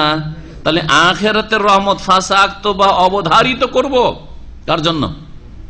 হ্যাঁ, একমাত্র মুমিন মুত্তাকির জন্য, যারা আল্লাহকে ভয় করে, গুনাহ থেকে বাঁচে, আর যাকাত দেয়, আর কোরআনে কারীমের আয়াতকে বিশ্বাস করে। ওরা কারা? আরো স্পষ্ট করা হচ্ছে।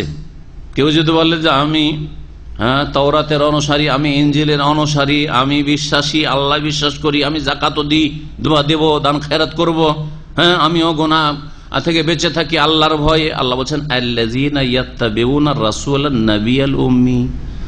আরো শর্ত আল্লাহ লাগিয়ে দিলেন, ওরা কারা? যাদের জন্য রহমত রয়েছে, আখিরাতের রহমত। আল্লাযীনা ইয়াত্তাবিউন, যারা অনুসরণ করে, আর রাসূলা, রাসূল সাল্লাল্লাহু আলাইহি সাল্লামের, আর নাবিয়াল উম্মি, যিনি নিরক্ষর নবী, যিনি অক্ষরের জ্ঞান রাখতেন না, আলিফ বা তা সা ইয়া চিনতেন না, তারপরেও তিনি কোরআনে কারীম নিয়ে এসে লোকজনকে শোনাচ্ছেন, যাতে করে তার এটি মুজিজা হয়, অলৌকিকত্ব হয়। একজন লোক আলিফ বাই চেনে না, অক্ষরের জ্ঞান রাখে না, আর সে শুধু একটি কালাম শোনাচ্ছে, এক বাণী শোনাচ্ছে, শুধু নয় বরং এমন বাণী যেটা সবচেয়ে বেশি অলংকারপূর্ণ, ফাসাহাত এবং বালাগাত, অলংকারে ভরা, শব্দের দিক থেকে, বাক্যর দিক থেকে।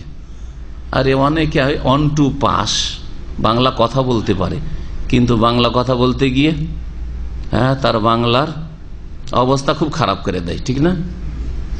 মাতৃভাষা হয়তো বাংলা বাংলা বলে, কিন্তু বাংলার অবস্থা কি তার ভালো থাকে? আপনি তুমি সব মিক্স, একবার আপনি একবার তুমি, হ্যাঁ ঠিক না?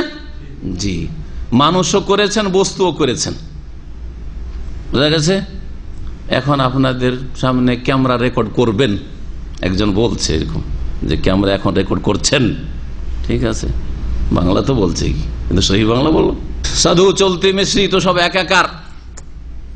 নবী করিম সাল্লাল্লাহু আলাইহি ওয়াসাল্লামের কোরআনে কারীমে সামান্যতম কোন ভুল কেউ বের করতে পেরেছে?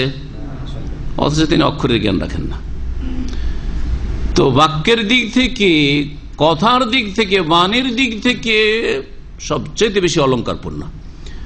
অর্থের দিক থেকে কোরআনে কারিমে যে অর্থ এবং বিষয়বস্তুর দিক থেকে তাতে যে সব বিধিবিধান বর্ণনা করা হয়েছে, তাতে যে ভবিষ্যৎবাণী করা হয়েছে বা অতীতের ঘটনাবলী বর্ণনা করা হয়েছে, তিনি জানলেন কি করে?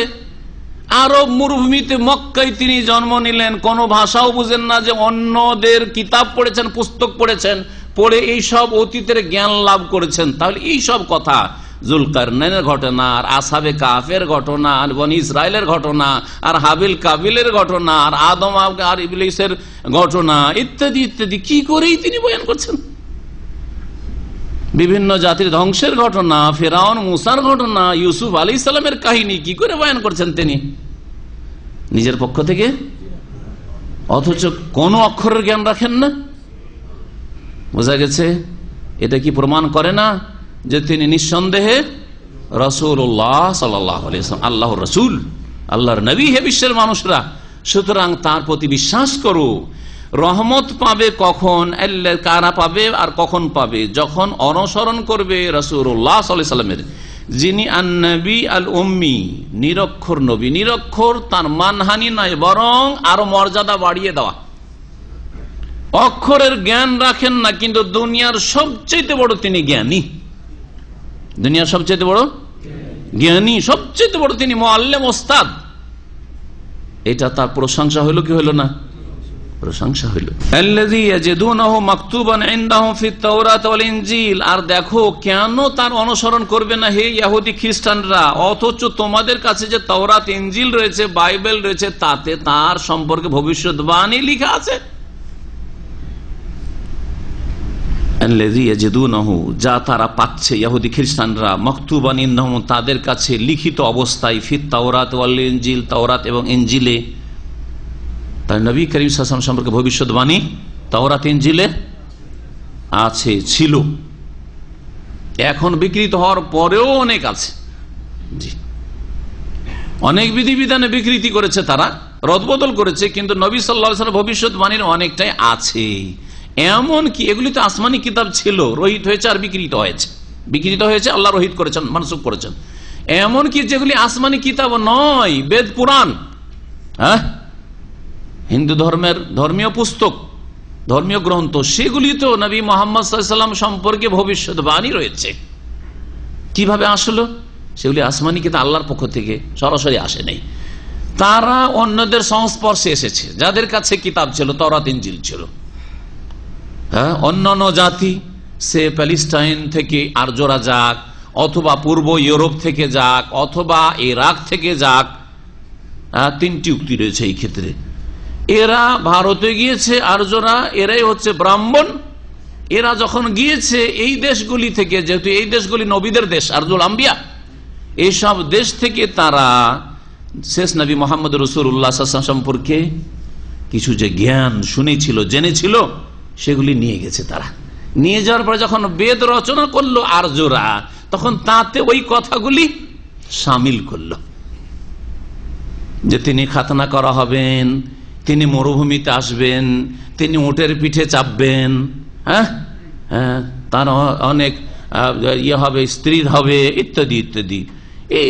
এইরকম বেদ পুরাণে হযরত মুহাম্মদ সাল্লাল্লাহু আলাইহি ওয়াসাল্লাম এইরকম একটি কিতাব রয়েছে। আর তারপরে আরো বেশ কিছু কিতাব লেখা হয়েছে বিভিন্ন ভাষায়। আল্লাহ পাক রব্বুল আলামিন তারপরে বলছেন যে নবী মুহাম্মদ সাল্লাল্লাহু আলাইহি ওয়াসাল্লাম কি জন্য প্রেরিত হয়েছেন।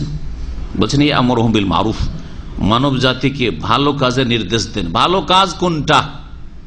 আপনাকে যেটা ভালো লাগে সেটা ভালো নাকি?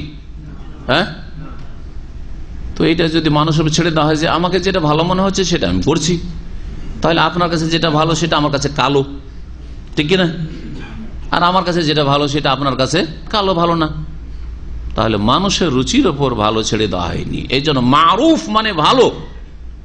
মারুফ মা আরাফাহু শারউ, শরীয়তে কোরআন এবং সুন্নাহয় আল্লাহর বিধানে যে কাজ কথাকে ভালো বলে সেটা ভালো। আর মুনকার, আপত্তিকর, যেটা খারাপ আপনি বলছেন সেটাই খারাপ না, জরুরি না। আমি খারাপ বললেই খারাপ হবে না। আল মুনকার মা আনকারাহু শারউ, শরীয়তে যেটাকে মুনকার আপত্তিকর বলা হয়েছে, হ্যাঁ, পাপ বলা হয়েছে, অন্যায় বলা, সেটা অন্যায়। বুঝা গেছে? এই হচ্ছে মারুফ আর মুনকার। তো নবী মুহাম্মদ সাল্লাল্লাহু আলাইহি ওয়াসাল্লাম ইয়ামুরু বিল মারুফ, ভালো কাজে নির্দেশ দিতেন তাদেরকে, ওয়া ইয়ানহাহুম আনিল মুনকার, তাদেরকে অন্যায় কাজে বাধা দিতেন। এই জন্য এসেছিলেন। ওয়া ইউহিল্লু লাহুমুত তাইয়্যিবাত, এবং তাদের জন্য পাক পবিত্র বস্তুগুলিকে হালাল করার জন্য এসেছিলেন। নবী সাল্লাল্লাহু আলাইহি ওয়াসাল্লামের মিশন কি ছিল, ডিউটি কি ছিল?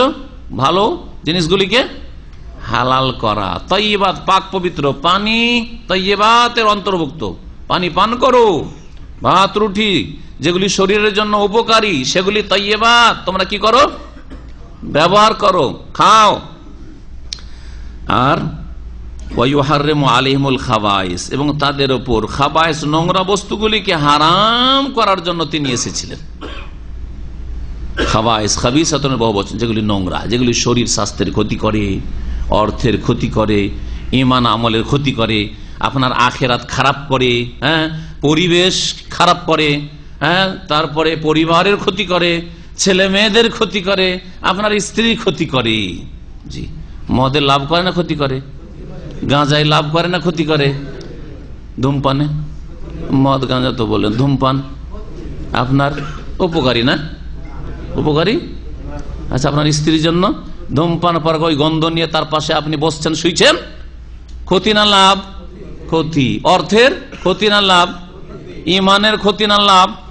আরে পেঁয়াজ, কাঁচা পেঁয়াজ, কাঁচা রসুন খেলে মসজিদে আসা বারণ, তাহলে এই বিড়ি সিগারেট জর্দা খেয়ে, জর্দা দেওয়া পান খেয়ে মসজিদে আসার অনুমতি কোত্থেকে আসলো? যদি পেঁয়াজ রসুনের গন্ধেই ফেরেশতা এত কষ্ট পায়, নবী করিম সাল্লাল্লাহু আলাইহি ওয়াসাল্লাম বলেছেন, তাহলে এই তামাকের গন্ধে কত ফেরেশতা কষ্ট পায়? ক্ষতি করলেন না ফেরেশতার? কষ্ট দিলেন না ফেরেশতাকে? মুমিন বান্দাদের কষ্ট দেন না? ধূমপান আর জর্দা খাওয়া মুখ দিয়ে পাশের লোক, আপনার মুসল্লি কষ্ট পায় না? তাহলে ক্ষতি আর ক্ষতি, ক্ষতি আর ক্ষতি, দিনের ক্ষতি, দুনিয়ার ক্ষতি, অর্থের ক্ষতি, স্বাস্থ্যের ক্ষতি, হ্যাঁ, স্ত্রীর ক্ষতি, ছেলে মেয়ের ক্ষতি, কচি কাঁচা ছোট ছোট বাচ্চা, 1 বছর 2 বছরের বাচ্চা, আর কোলে নিচ্ছেন, আদর করছেন, চুমা দিচ্ছেন, ওই গন্ধের পচা সরা মুখ দিয়ে সিগারেটের আর ওই জর্দার, এতে ক্ষতি হয় না? হ্যাঁ, এগুলি বুঝে আসে না? তারপরে বলবেন যে মকরু, মকরু, জর্দা মকরু, ধূমপান মকরু, নাউযুবিল্লাহ। এই জন্য শাইখ ইবনে উসাইমিন রাহমাতুল্লাহ আলাইহি বলছেন যে আজকে থেকে 100 বছর আগে কেউ যদি মকরু বলে থাকে তো ও বেচারা মাজুর। ওই আলেম আল্লাহর কাছে ওজর পেশ করতে পারবে যে আমি বেশি কিছু জানতাম না, মেডিকেল সায়েন্স জানতো না। বুঝা গেছে? কিন্তু আজকালকার যুগে সায়েন্সে এত স্পষ্ট করে মেডিকেল সায়েন্স প্রমাণ করে দিয়েছে যে ধূমপান এবং জর্দা, তামাক জাতীয় জিনিস মানুষের জন্য মোটেই কল্যাণ রাখে না, একেবারে ক্ষতিকর। তারপরেও তাকে বলবে যে মাকরু, আর মাকরু মানে খাও না? কখনো না, নিঃসন্দেহে হারাম। আজকের যুগে কোরআন প্রমাণ করে, রসুলের হাদিস প্রমাণ করে, মেডিকেল সায়েন্স প্রমাণ করে, মুসলিমও একজন সুস্থ মস্তিষ্কে বলবে, আর অমুসলিমরাও সাক্ষী দিচ্ছে যে ধূমপান ভালো জিনিস নয়, সুতরাং সেটা তাইয়্যিবাত হতে পারে, সেটা খবিস, সেটা নোংরা, সেটা নিকৃষ্ট। সুতরাং খবিসকে ইউহাররিমু আলাইহিমুল খাবাইস, আয়াত নম্বরটা ভালো করে মনে রাখেন, সূরা আরাফ আয়াত নম্বর 157। জি, নবী এসেছিলেন এই জন্য যে পাক পবিত্র বস্তুগুলি হালাল করার জন্য, যে আপনার জন্য হালাল আপনি খান, আর যেগুলি নোংরা খবিস সেগুলিকে হারাম করার জন্য।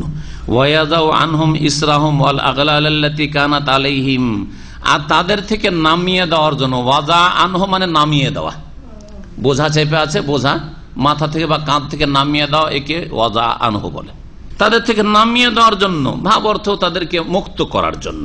কি থেকে মুক্ত করার জন্য? ইসরাহুম, তাদের বোঝা, তাদের উপর যে ভার, তাদের উপর যে ভার রয়েছে সেই ভার নামিয়ে দেওয়ার জন্য। ওয়াল আগলাল, গিল্লনের বহুবচন মানে বন্ধন, বন্ধন তাদের খুলে দেওয়ার জন্য, তাদেরকে বন্ধন মুক্ত করার জন্য। তাহলে তাদের ভার এবং বন্ধন মুক্ত করার জন্য নবী মুহাম্মদ সাল্লাল্লাহু আলাইহি ওয়াসাল্লাম প্রেরিত হয়েছিলেন রাসূল হয়ে।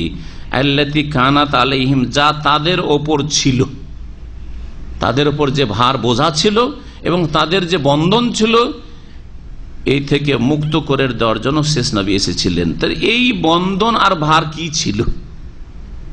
ইহুদিদের দিনে বড়ই কঠোরতা ছিল, বড়ই কি ছিল? কঠোরতা ছিল। যেমন তওবা সম্পর্কে বললাম যে তওবা শুধু মৌখিক তওবা কবুল হবে না, আর অন্তরের তওবা কবুল হবে না। কি করতে হবে? একে অপরকে হত্যা করতে হবে, তারপর তওবা কবুল হবে। তারপরে যদি কেউ কাউকে হত্যা করে, খুন করে, তাহলে দ্বীনে ইসলামে কি বিধান? খুনের বদলে খুন। কিন্তু যদি কেউ মাপ চায়, হ্যাঁ, যে যাকে খুন করা হয়েছে তার অভিভাবকের কাছে, তো মাফ করার অধিকার আছে না নেই? কয় স্তরে আছে মাফ করার অধিকারটা? কয় স্তরে আছে? পুরোপুরি মাফ করে দেয়, কিছুই নেব না, মাফ করে দিলাম, এটা একটা। আর আরেকটা হচ্ছে মাফ করলাম খুন করাটা, খুনের বদল খুন চাওয়াটা মাফ করলাম, কিন্তু রক্ত পঞ্চায়, ছেলেকে আমার হত্যা করা হয়েছে, সুতরাং তার কি চাই? দিয়াত, রক্ত পঞ্চায়, 100টি উট চাই, এত টাকা নিলে হ্যাঁ আমরা মাফ করব। আছে না নেই? তাহলে ইসলামে কেসাসের বদল কেসাস, আর না হলে দিয়াত, আর না হলে আফু, পুরোপুরি মাফ, ক্ষমা, ঠিক না? পুরাও মাফ করতে পারে, ধন সম্পদ কিছু নিয়েও মাফ করতে পারে, আবার হত্যার বদল হত্যাও ডিমান্ড করতে পারে, তলব করতে পারে।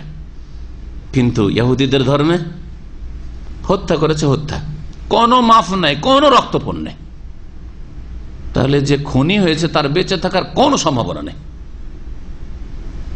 এই যে ভার, জি, কাপড় যদি নাপাক হয়ে যায় আমাদের ধুয়ে নিতে পারছি, ঠিক না?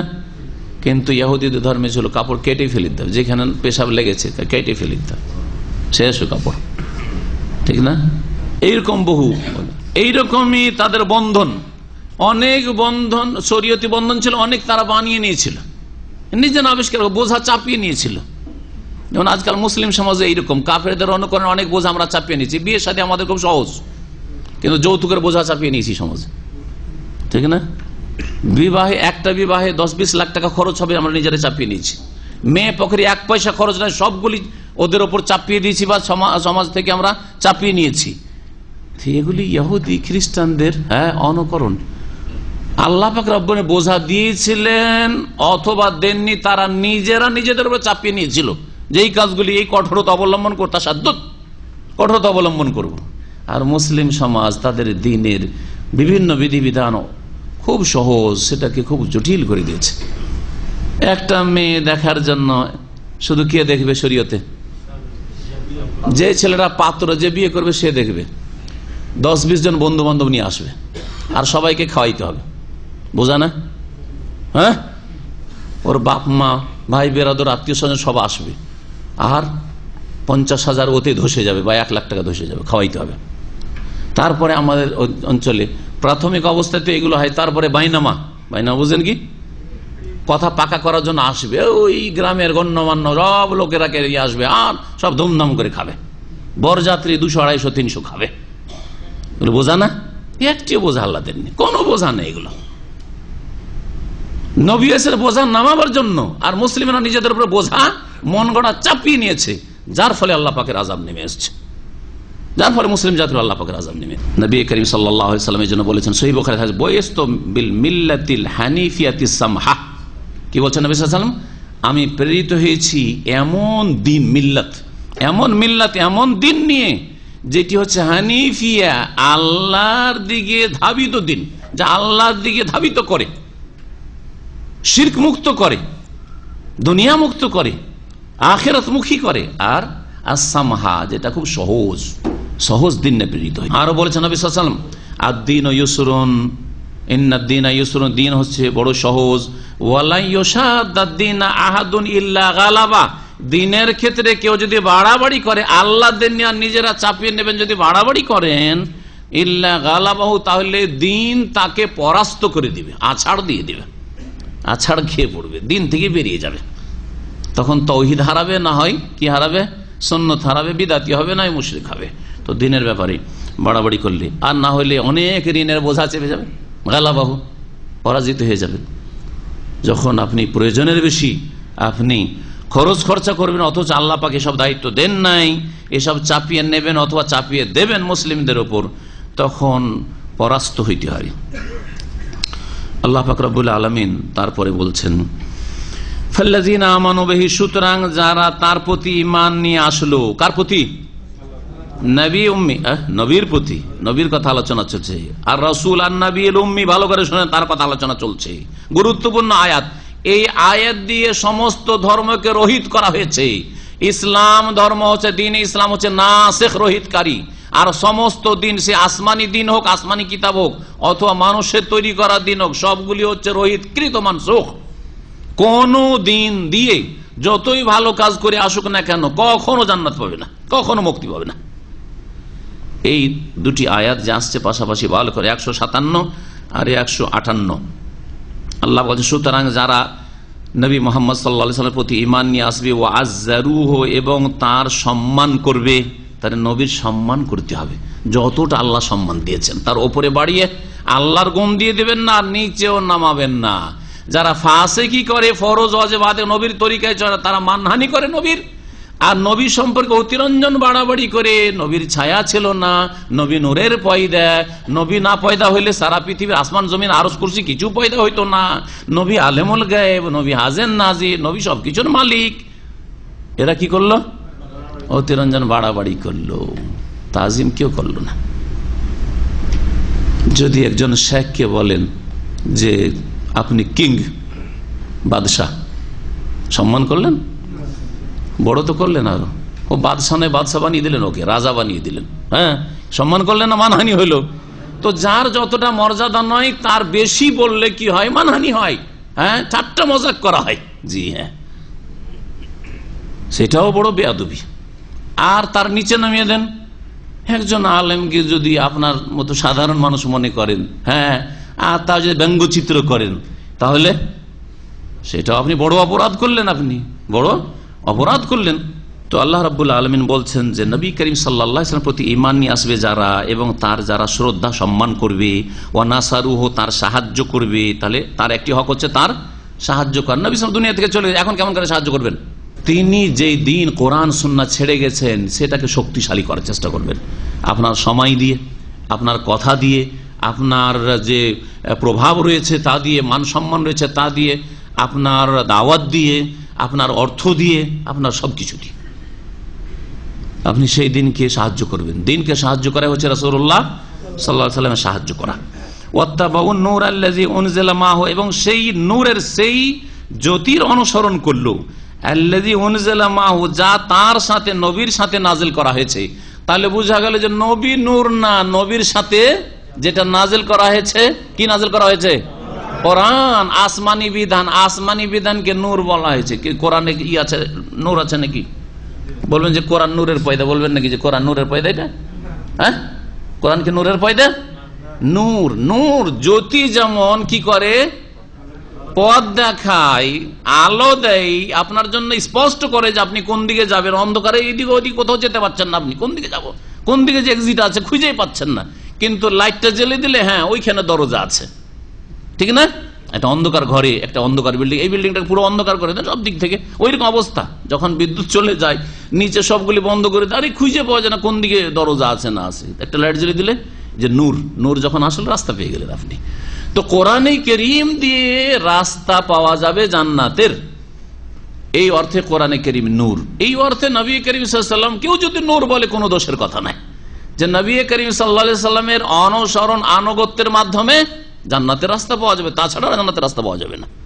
বোঝা গেছে? তাহলে এখানে কোরআনে কারীমকে নূর বলা হয়েছে। কোরআনে কারীম যেমন হেদায়েতের নূর, তেমনি নবী মুহাম্মদ সাল্লাল্লাহু আলাইহি ওয়াসাল্লাম হেদায়েতের নূর। তিনি নূরের পয়দা না, এটি জাল কথা, মিথ্যা কথা। এবং সেটা যদি আবার বলে আল্লাহর নূর, তাহলে আল্লাহর অংশ বানিয়ে দিয়ে মুশরিক হয়ে যাবে।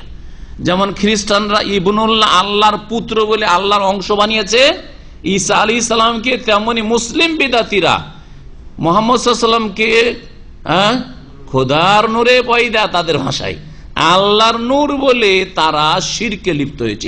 একই আকীদা, বদ আকীদা।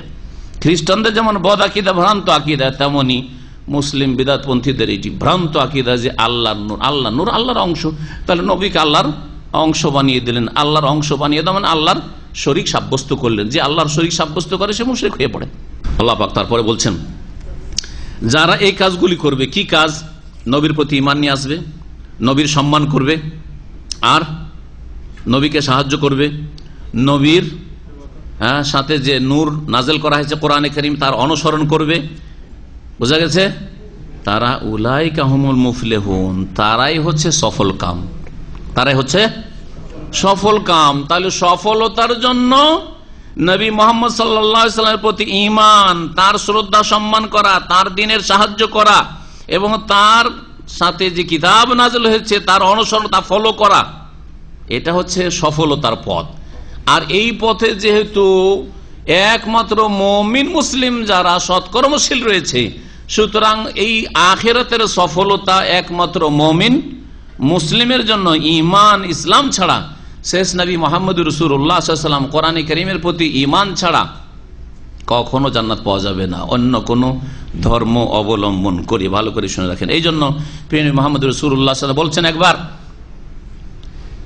ওমর রাদিয়াল্লাহু তাআলার হাতে তাওরাতের একটা অংশ দেখেছিলেন, পড়ছিলেন, দেখে বলেছেন যে ওমর, কি ব্যাপার, তোমার হাতে তাওরাতের অংশ কেন? ওয়াল্লাহি, আল্লাহর কসম করে বলছি, লাউ কানা মূসা হাইয়ান, আজকে মূসা যদি জীবিত থাকতো, মা ওয়াসিয়াহু ইল্লা আন ইয়াত্তাবিআনি, তাহলে অনুসরণ ছাড়া তার কোনো উপায় ছিল না। তখনকার যুগে তিনি রাসূল, কিন্তু শেষ নবী আসার পরে যদি মূসা জীবিত থাকেন তাহলে তাকে, শেষ নবী যেহেতু সারা পৃথিবীর সমস্ত মানুষের জন্য প্রেরিত হয়েছেন, তিনি একজন মানুষ, সুতরাং তাকেও শেষ নবীর প্রতি ঈমান নিয়ে আসতে হবে। কালেমা পড়ে আশহাদু আল্লা ইলাহা ইল্লাল্লাহ ওয়া আশহাদু আন্না মুহাম্মাদান রাসূলুল্লাহ পড়তে হবে, 5 ওয়াক্ত সালাত কায়েম করতে হবে, নবীর তরিকায় চলতে হবে। মূসা আলাইহিস সালামের তরিকায় আর চললে হবে না, তার যুগের বিধান দিয়ে চললে হবে না। বোঝা গেছে? যেমন 71-এর আগের কোন মুরব্বী যদি, চিন্তাবিদ যদি বাংলাদেশে বেঁচে থাকে, 47 পরের, 47 পাকিস্তান আমলে, তাই না? 47 পাকিস্তান হইল, ইস্ট পাকিস্তান, পাকিস্তান আমলের কোন মুরব্বী, কোন চিন্তাবিদ যদি বেঁচে থাকে 71-এর পরে, আর সে যদি বলে যে না, আমি ওই আগেই সারা জীবনটা কাটাইলাম ওই পাকিস্তানি সংবিধান মেনে, আর কয়েকদিন বাঁচবো এই আইন মেনে, লাভটা কি? আমি এই সংবিধান মানি না, তো দেশদ্রোহী কিনা? দেশদ্রোহী কিনা? জেলখানায় তার জায়গা কিনা? আর আল্লাহর জেলখানা জাহান্নাম। সুতরাং যারা আগের উম্মত যতগুলি ছিল, শেষ নবী আসার পরে সাল্লাল্লাহু আলাইহি ওয়াসাল্লাম যদি তার প্রতি ঈমান না নিয়ে আসে, কোরআনের প্রতি ঈমান না নিয়ে আসে, তাহলে কখনো জান্নাত পাবে না, আল্লাহর জেলখানা জাহান্নামে যেতে হবে। তাই আল্লাহ পাক তারপরে আয়াতে বলছেন, কুল, হে নবী আরো জানিয়ে দাও, ইয়া আইয়ুহান নাস, হে মানব সকল, সকল মানুষকে আল্লাহ সম্বোধন করছেন, ইন্নী রাসূলুল্লাহি ইলাইকুম জামিয়া, নিঃসন্দেহে আমি তোমাদের সকলের জন্য রাসূল হয়ে প্রেরিত হয়েছি। ইন্নী রাসূলুল্লাহ, নিঃসন্দেহে আমি আল্লাহর রাসূল, ইলাইকুম জামিয়া, তোমাদের সকলের উদ্দেশ্যে, তোমাদের সকলের উদ্দেশ্যে, শুধু মুসলিমদের উদ্দেশ্যে?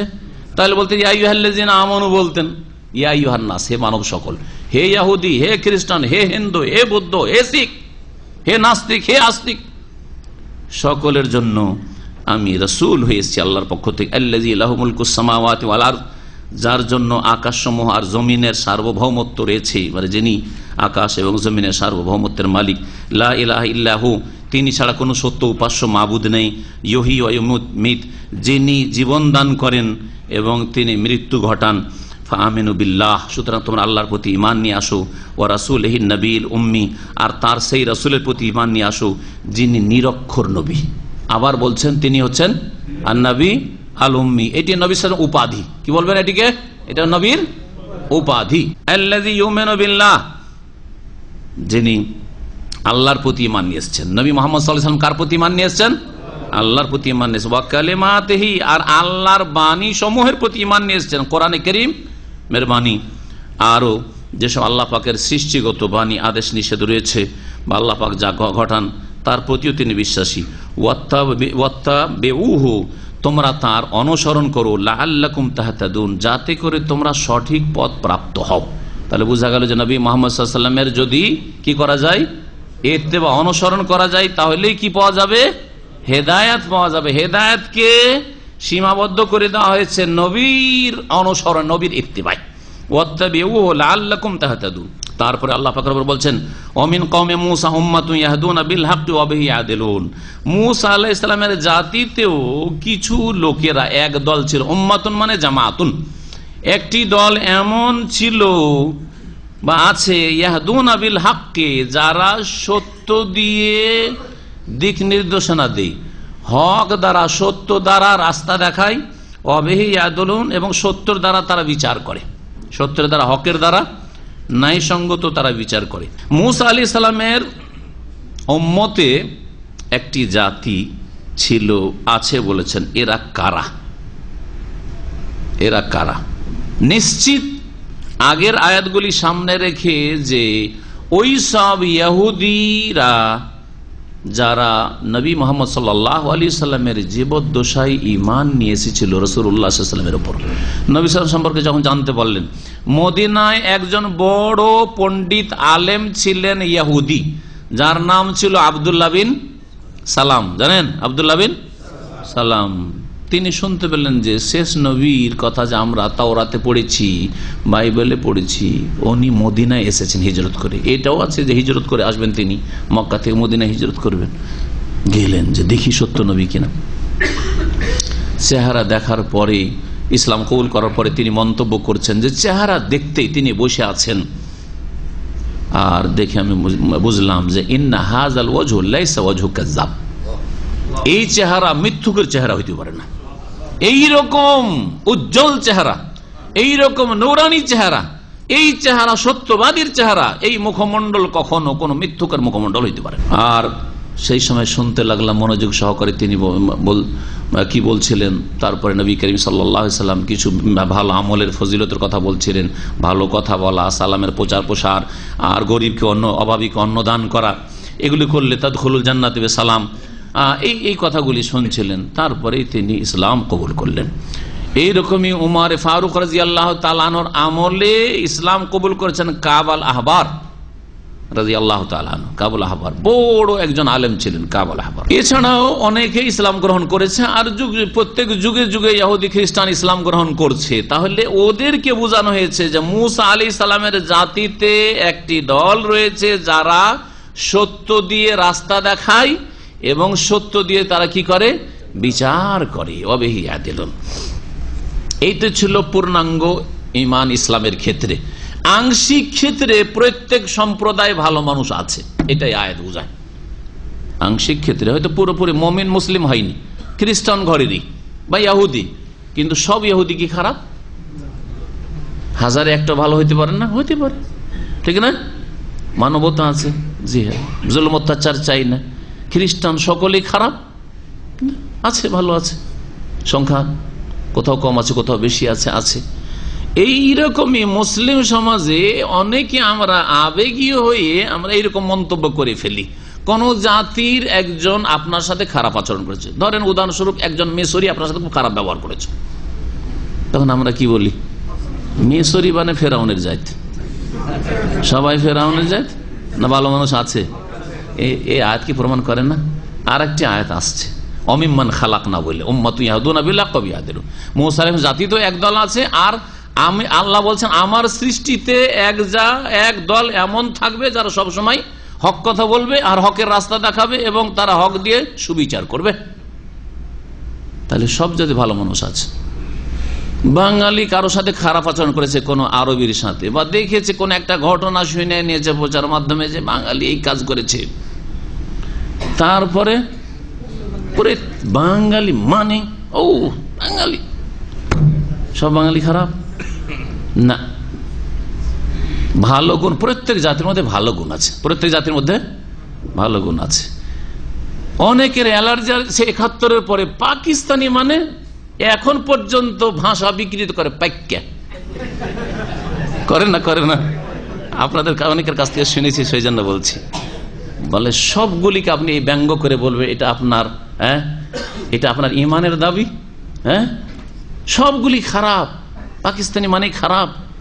এটা কি সুবিচার? হ্যাঁ, এটা হক কথা? ইয়াহদুনা বিল হাক্কি ওয়া বিহি ইয়াদিলুন। হ্যাঁ, এটা আদল ইনসাফের কথা হইল, সুবিচারের কথা হইল? আপনার মন্তব্যটা কি সঠিক জায়গায় হইল? না, কখনো না। সেখানেও ভালো মানুষ আছে, তখনও খারাপ মানুষ ছিল, এখনো খারাপ মানুষ আছে, আর এখনো ভালো মানুষ আছে, তখন কিছু ভালো মানুষ ছিল। প্রত্যেক জাতিতে ভালো আছে আর খারাপ আছে। এইটা যখন আপনি সুস্থ মস্তিষ্কে ঠান্ডা মেজাজে যখন মন্তব্য করবেন তখন এরকম মন্তব্য হবে। আর রাগের মাথায় যখন মন্তব্য করবেন, কি আপনার সাথে খারাপ ব্যবহার রাস্তায় করে দিল, আরে এই জাতি মানুষই না, ঠিক না, মানুষ থেকে বের করে দিলেন ওকে একবারে, ঠিক না? না, খুব ভুল কথা এগুলো, খুব ভুল কথা। এই জন্য সবসময় মন্তব্য করতে গিয়ে আল্লাহকে ভয় করবেন, পরকাল সম্পর্কে চিন্তাশীল হবেন। জি, আল্লাহ পাকের এই আয়াত আমাদেরকে এটাই শিখায় যে কোনো জাতি সম্পর্কে ঢালাহারে ভালো মানুষ বলে দেবেন না, আর ঢালাহারে খারাপ না। প্রত্যেক জাতিতে ভালো আছে, মন্দ আছে। মক্কাতুল মুকাররমায় যদি আবু বকর ওমরের পাশাপাশি আবু জাহাল আবু লাহাব থাকে, হ্যাঁ ঠিক না, মদিনায় যদি মুহাজিরিন আনসার, আওস আর খাজরাজ মুহাজিরিন আনসারদের পাশাপাশি আব্দুল্লাহ বিন উবাইয়ের মতো মুনাফিকদের রাইসুল মুনাফিকিন, জাহান্নামের সবচেয়ে নিচু স্তরে যে থাকবে সে হচ্ছে মদিনার লোক যদি থাকে, তাহলে সব জাতিতে খারাপ আছে, আবার মুহাজিরিন আনসার চরিত্রের লোক আছে। তবে সার্বিক ক্ষেত্রে যখন ইমান নেই ইহুদি নাসারার বা বিজাতির, তখন সেক্ষেত্রে সার্বিক ক্ষেত্রে বলবো না। এই জন্য শুরুতে আমি একটা কথা বলেছি, আংশিক ক্ষেত্রে আখলাক চরিত্রে ভালো, মানবতা আছে। আপনার দাড়ি, অনেক অমুসলিম আছে দাড়ি দেখলে শ্রদ্ধা করে, আর অনেক মুসলিম আছে দাড়ি নিয়ে আপনাকে চাকরিতে নেই না, আছে না নেই? বুঝতে পারছেন? এখানে এসে আপনারা যারা অনেকের তিক্ত অভিজ্ঞতা আছে তারা বুঝতে পারছেন, অনেক কাফের দাড়িকে বরদাস্ত করে নিচ্ছে, কাফের দাড়ি থেকে শ্রদ্ধা করছে। অনেক মুসলিমের সন্তান দাড়ি বরদাস্ত করছে, দাড়ি ছোট করে আয়, আউযুবিল্লাহ। জি হ্যাঁ, তার আংশিক ক্ষেত্রে প্রত্যেক জাতিতে ভালো মানুষ আছে আর প্রত্যেক জাতিতে খারাপ আছে। খারাপের সংখ্যা বেশি, এতে কোনো সন্দেহ নেই। আল্লাহ পাক তারপরে বলছেন ওয়াকাত্তানাহুম ইসনাতাই আশরাতা আসবাতান, এই বনি ইসরাইলকে আল্লাহ পাক রব্বুল আলামিন 12টি দলে, 12টি গোত্রে, বংশে বিভক্ত করেছেন। এর আগেও বলেছি, হয়তো আপনাদের অনেকের মনে আছে যারা নিয়মিত আসেন, যে ইয়াকুব আলাইহিস সালামের কয় সন্তান ছিল? 12 সন্তান। ইউসুফ আলাইহিস সালামের আপন 2 ভাই আর সৎ ভাই ছিল 10 ভাই, 12। এই 12 ভাই থেকে 12টি বংশ পয়দা হয়। ধীরে ধীরে জন্মিতে জন্মিতে জন্মিতে এক এক ভাই থেকে, ইয়াকুব আলাইহিস সালামের এক এক ছেলে থেকে কি হয়, এক এক বিশাল বংশ, বিশাল গোত্র পয়দা হয়। এটা আপনার আমার ক্ষেত্রে হবে। আজকে থেকে 100 বছর পরে দেখা গেছে যে আপনার বংশে 100 জন লোক হয়ে গেছে, আমার বংশ হয়ে গেছে, হবে না? হবে না? তো ওই রকমই একটা গোত্র হয়ে গেছে আপনার। 12 বংশ, এই 12 বংশের কথা আল্লাহ পাক বলেছে। তার মধ্যে একটা ইউসুফ আলাইহিস সালামের বংশ, একটা বিনিয়ামিনের বংশ। ওয়াকাত্তানাহুম ইসনাতাই আশরাতা আসবাতান উমামা, আর তাদেরকে বিভক্ত করেছেন। কাত্তা মানে হচ্ছে টুকরো টুকরো করে কাটা, মানে বন্টন করা। ফাররাকনাহুম, তাদেরকে আমি বন্টন করেছিলাম 12টি বংশে, অর্থাৎ দলে। আসবাতান ওরি হচ্ছে ব্যাখ্যা জান ওমামান। আসবাত সিবতুনের বহুবচন, আর ওমাম উম্মাতুনের বহুবচন। উম্মাত মানে দল, আর আসবাত সিবতের বহুবচন। সিবতের শাব্দিক অর্থ হচ্ছে নাতি। সিবত ইবনুল বিন্ত, মেয়ের ঘরের সন্তানকে কি বলা হয়? সিবত বলা হয়। এই জন্য হাসান হোসেন রাসূলুল্লাহ সাল্লাল্লাহু আলাইহি ওয়াসাল্লামের সিবত রাসূলুল্লাহ সাল্লাল্লাহু আলাইহি ওয়াসাল্লাম। কিন্তু এটা এখানে গোত্রের অর্থে ব্যবহৃত হয়েছে। কিসের অর্থে? গোত্র, বংশের অর্থে ব্যবহৃত হয়েছে। আল্লাহ পাক 12 বংশে বিভক্ত করেছেন বনি ইসরাইলকে, ওমামান অর্থাৎ 12টি দলে। ওয়াওহাইনা ইলা মুসা, আর মুসা আলাইহিস সালাম বললেন যে এই 12টি দল বিশাল বংশ, 12টা বংশ যদি এক জায়গায় পানি পান করে তো যখন তখন ঝগড়া হইতে পারে, হ্যাঁ তাই না, কলহ বিবাদ হইতে পারে। আল্লাহ ওদের জন্য ওই তিহের ময়দানে পানির দরকার। এক জায়গায় নতুন জায়গায় আসলে প্রথম পানির প্রয়োজন, পানি খেতে হবে, বাঁচতে হবে, পিপাসা তো মরবে। আর ময়দানের মধ্যে এসছে, তখন আল্লাহ পাক বললেন যে মুসা লাঠি মারো। 12টা লাঠি মারলেন, আর 12টা ঝর্ণা প্রবাহিত হয়ে গেল। এক এক বংশকে গোত্রকে বলে দেওয়া হইলো যে তোমাদের এটা, তোমাদের এটা, তোমাদের, কেউ কারো ঝর্ণায় যাবে না, সব নিজের নিজের ঝর্ণায় পানি পান কর। আল্লাহ পাকের একটি বড় নিয়ামত আল্লাহ পাক তিহের ময়দান এদেরকে দিয়েছিলেন। আল্লাহ পাক বলছেন ওয়াহাইনা ইলা মুসা, মুসা আলাইহিস সালামকে আমি ওহী করলাম, ইজিস্তাসকাহু কওম, যখন তার জাতিরা পানি চাইলো, যে মুসা কোথায় আসলাম মিশর ছেড়ে, এখানে তো পানির ব্যবস্থা নেই, পানি দাও, পানির ব্যবস্থা করে দাও। আল্লাহ বলেন আনিজরে বিআসাকাল হাজার, তুমি মারো তোমার লাঠি পাথরে। এখানে কি আছে? হাজার, পাথরে। আর যখন রাস্তা বানাবার প্রয়োজন হয়েছিল বাহারে কুলজুমে, লোহিত সাগরে পারাপারের জন্য, ফেরাউনের কবল থেকে রক্ষা পাওয়ার জন্য, তখন আনিজরে বিআসাকাল বাহার, সেখানে রয়েছে সাগরে পাথর মারো, ওখানে রয়েছে বাহার। তাহলে সেটা সাগর পার করে তারা এসছেন ওখানে বাহার। এখানে পাথরের উপরে, এমনি মাটিতে না, পাথরে বাড়ি মারছেন আর পাথর থেকে ঝর্ণা প্রবাহিত হচ্ছে। সুবহানাল্লাহ। মুসা আলাইহিস সালামের আরেক মুজিজা বলতে পারা যায়। ফামবাজাসাত মিন হুসনাতা আশারাত আইনা, যার ফলে 12টি ঝর্ণা প্রবাহিত হইল, ফুটে পড়ল। জি, যা 12টি ঝর্ণা, 12 বংশের জন্য 12টি ঝর্ণা। কাদ আলেমা কুল্লু উনাসি মাশরাবাহুম, আর প্রত্যেকে নিজের নিজের পান স্থান, পানি পানের জায়গা স্থান জেনে নিল, চিনে নিল। প্রত্যেক বংশকে চিনিয়ে দেওয়া হলো, জানিয়ে দেওয়া হলো যে এটা তোমাদের ঝর্ণা, এটা তোমাদের জন্য, এটা তোমাদের জন্য, এটা তোমাদের জন্য। সব নিজের নিজের ঝর্ণায় পানি পান করো। এ তো পানির সমস্যার সমাধান আল্লাহ দিলেন।